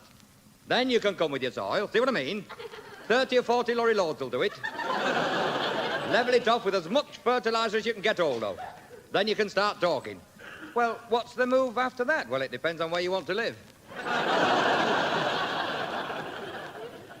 And while you're at it, I'd knock all this trellis down. Get rid of it. Get some rockery there, fence it back, some roses on it. Look lovely in the summer. Yes, and I'll shift that old fireplace we took out of the bedroom. Now, don't go mad. That's the only decent thing you've got. Then I'd go in for flowers. Hydrangeas, petunias, leopard stongs, sunset glories. I can see it now, a right blaze of colour. Yes, it sounds marvellous. Of course, you'd never grow 'em here. You get no sun on this side at all. See what I mean? What you could really do with is your house turning right round. Now, if you build a glass house here, of course, it means knocking that wall down. We could just get it in nicely. Mind you, to take 2 feet off your lounge. But what's that if you're getting gooseberries all the year round? Oh, well, I can't do that. We don't like gooseberries. Oh, well, in that case, I should get your garden flagged and get a window box. Oh, dear, you've got me worried now. I'll just dig this root up and have a cigarette. Well, mind how you light up. You've just dug your spade through a gas pipe. Well, that does remind me of the little boy I saw in the doctor's waiting room the other day. From the moment he walked in with his daddy, nobody had a minute's peace. Is this the doctor's waiting room, Dad? Is it, Dad? Dad, hey, Dad! Dad, is it? Why is nobody speaking, Dad? Have they all had a row? Is it like you are at home with me mother when you daren't open your mouth? Oh, look, Dad, over there. Dad, Luke, you're not looking. Look at that bus conductor. He's got a black eye, hasn't he, Dad? Dad, hasn't he got a black eye, that bus conductor? Hasn't he, Dad? Doesn't he look funny? Has somebody told him where to get off? Have they, Dad? Dad, have they? You could fight him easy, couldn't you, Dad? Dad, why don't you fight him now? Oh, look, see, there's that man who always has that blonde with him out of our street. Is he a comedian, Dad? Dad, is he? Dad, is he a comedian? Is he, Dad? Dad, is he a comedian? Well, why did you tell me, Mother, you thought there was something funny going on?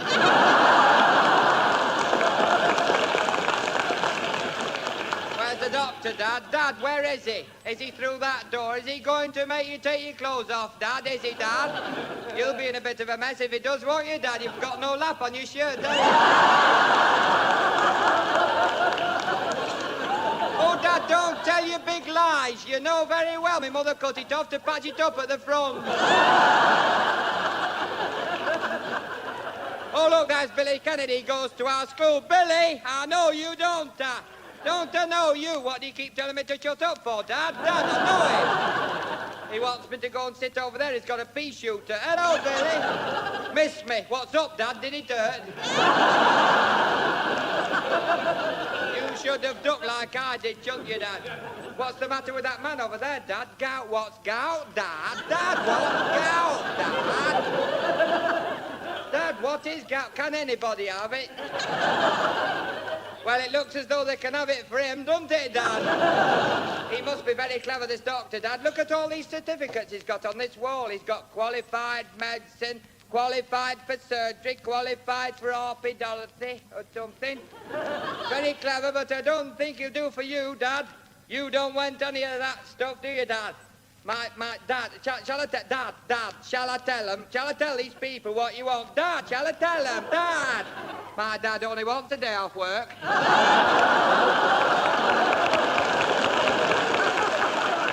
Don't go away, because here and now we are taking the lid off the police. I'm not kidding. We left Bournemouth. We left Bournemouth at 5 to 9 because she said pull up and get a loaf and they were shut. We left Bournemouth at 5 to 9, and well, just to give you some idea of the speed, you know that horse trough the other side of Chestnut, just before the bridge? That's where we had our lunch. Well, I mean, look what she's doing now, and I've still got some to play with. Oh, I will say that. There's not much passes me when I've got my foot down. Hey, there's one at the back now trying to have a go. I'll wave him on. We'll have a bit of fun.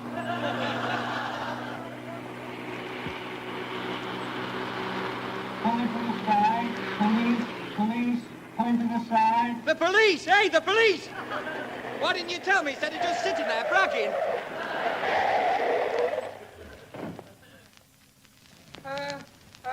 Now then, Mr. Officer. How does this weather suit you? Well, I mean, I bet you can bat along a bit with that. Is that the 2-carburetor job, is it then? Only, funny thing, I was nearly christened Gonzales. Only I was just telling my friend here, a good steady 5 and you can get there just as quick in the end. I mean, if you're worried about my back number plate, it's in the boot. Could I have your autograph, Mr. Only, I mean, I'd have pulled up sooner, only I'm not too sure of my brakes. Of course, with it not being my car, I'd give you a toffee, only I've got none. You're going to boot me, aren't you? Mind you, the job of a policeman doesn't just consist of riding about in a motor car and backing up side lanes for a quiet smoke.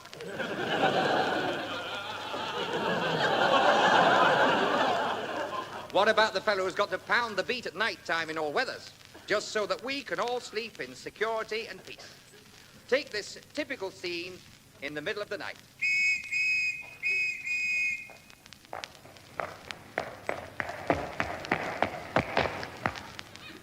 Is that you, Alf? Hi. Was that you blowing your whistle? Hi, I thought I saw something. Why didn't you look the other way? Only you've dragged me out of a very warm doorway. Never do that again. My heart's still thumping.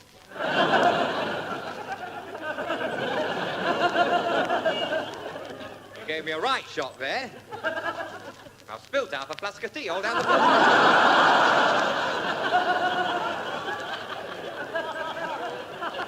Well, you could have flashed your torch or something. What are you thinking about? Have you gone mad?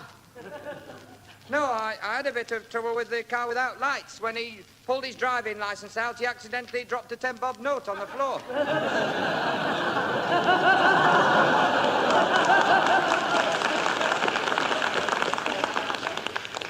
Well, I hope you accidentally put your foot on it. Well, no, I had to book somebody, you see. I mean, I've turned nothing in for a fortnight, and he's had me in his office this morning. Well, you want to do like I do. But you book up with park cars when you come on.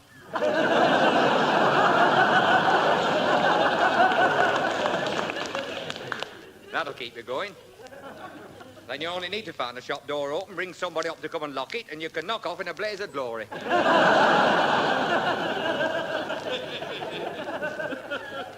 Mind you, it is a fact that the police constable's notebook is a keystone in the jurisdiction of any court. Evidence written down in the notebook is accepted as the truth, the whole truth, and nothing but the truth. But do we always appreciate the painstaking effort taken by the officer in reporting the facts? Especially as he knows he will be called upon to read it in the county police court. I was proceeding along Gower Street at 10:43 on Friday night in the normal course of my duty. The witness came towards me wearing a rosette and coloured scarf and wearing a football rattle and waving it and shouting at the top of his voice, "Middlesbrough for the cup." It was clear to me and everybody else who heard him that he was in a state of intoxication. I said to the witness, "Why don't you go home?" And his reply is written on a piece of paper handed to the clerk of the court.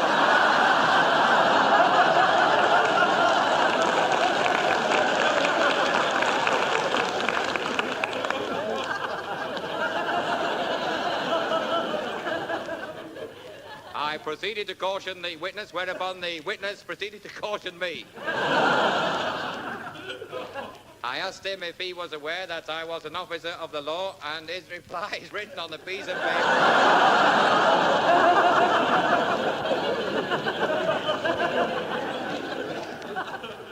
As I tried to walk away, the witness attempted to put his arms round me and was heard several times to repeat the words, "Have I offended you?"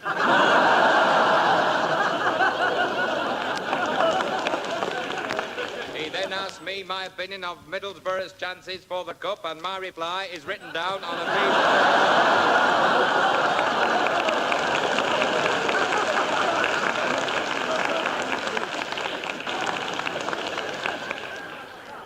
Of course, there's no doubt about it. The police system in this country is infallible. No matter what the emergency, all you need to do is to walk into any telephone box and dial 999, and the entire police force is at your disposal. 999. Hello? Hello? I want the police. Yes, I've read what it says in the directory. How to dial 999 in the dark. Yes, yes.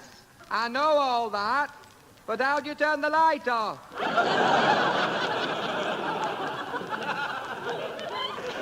Yes, I've dialed 2 or 3 times. It says he's putting me through. Hello? Yes? Somebody's run off with my bike. No, he can't have run so far. I've still got my bike clips on.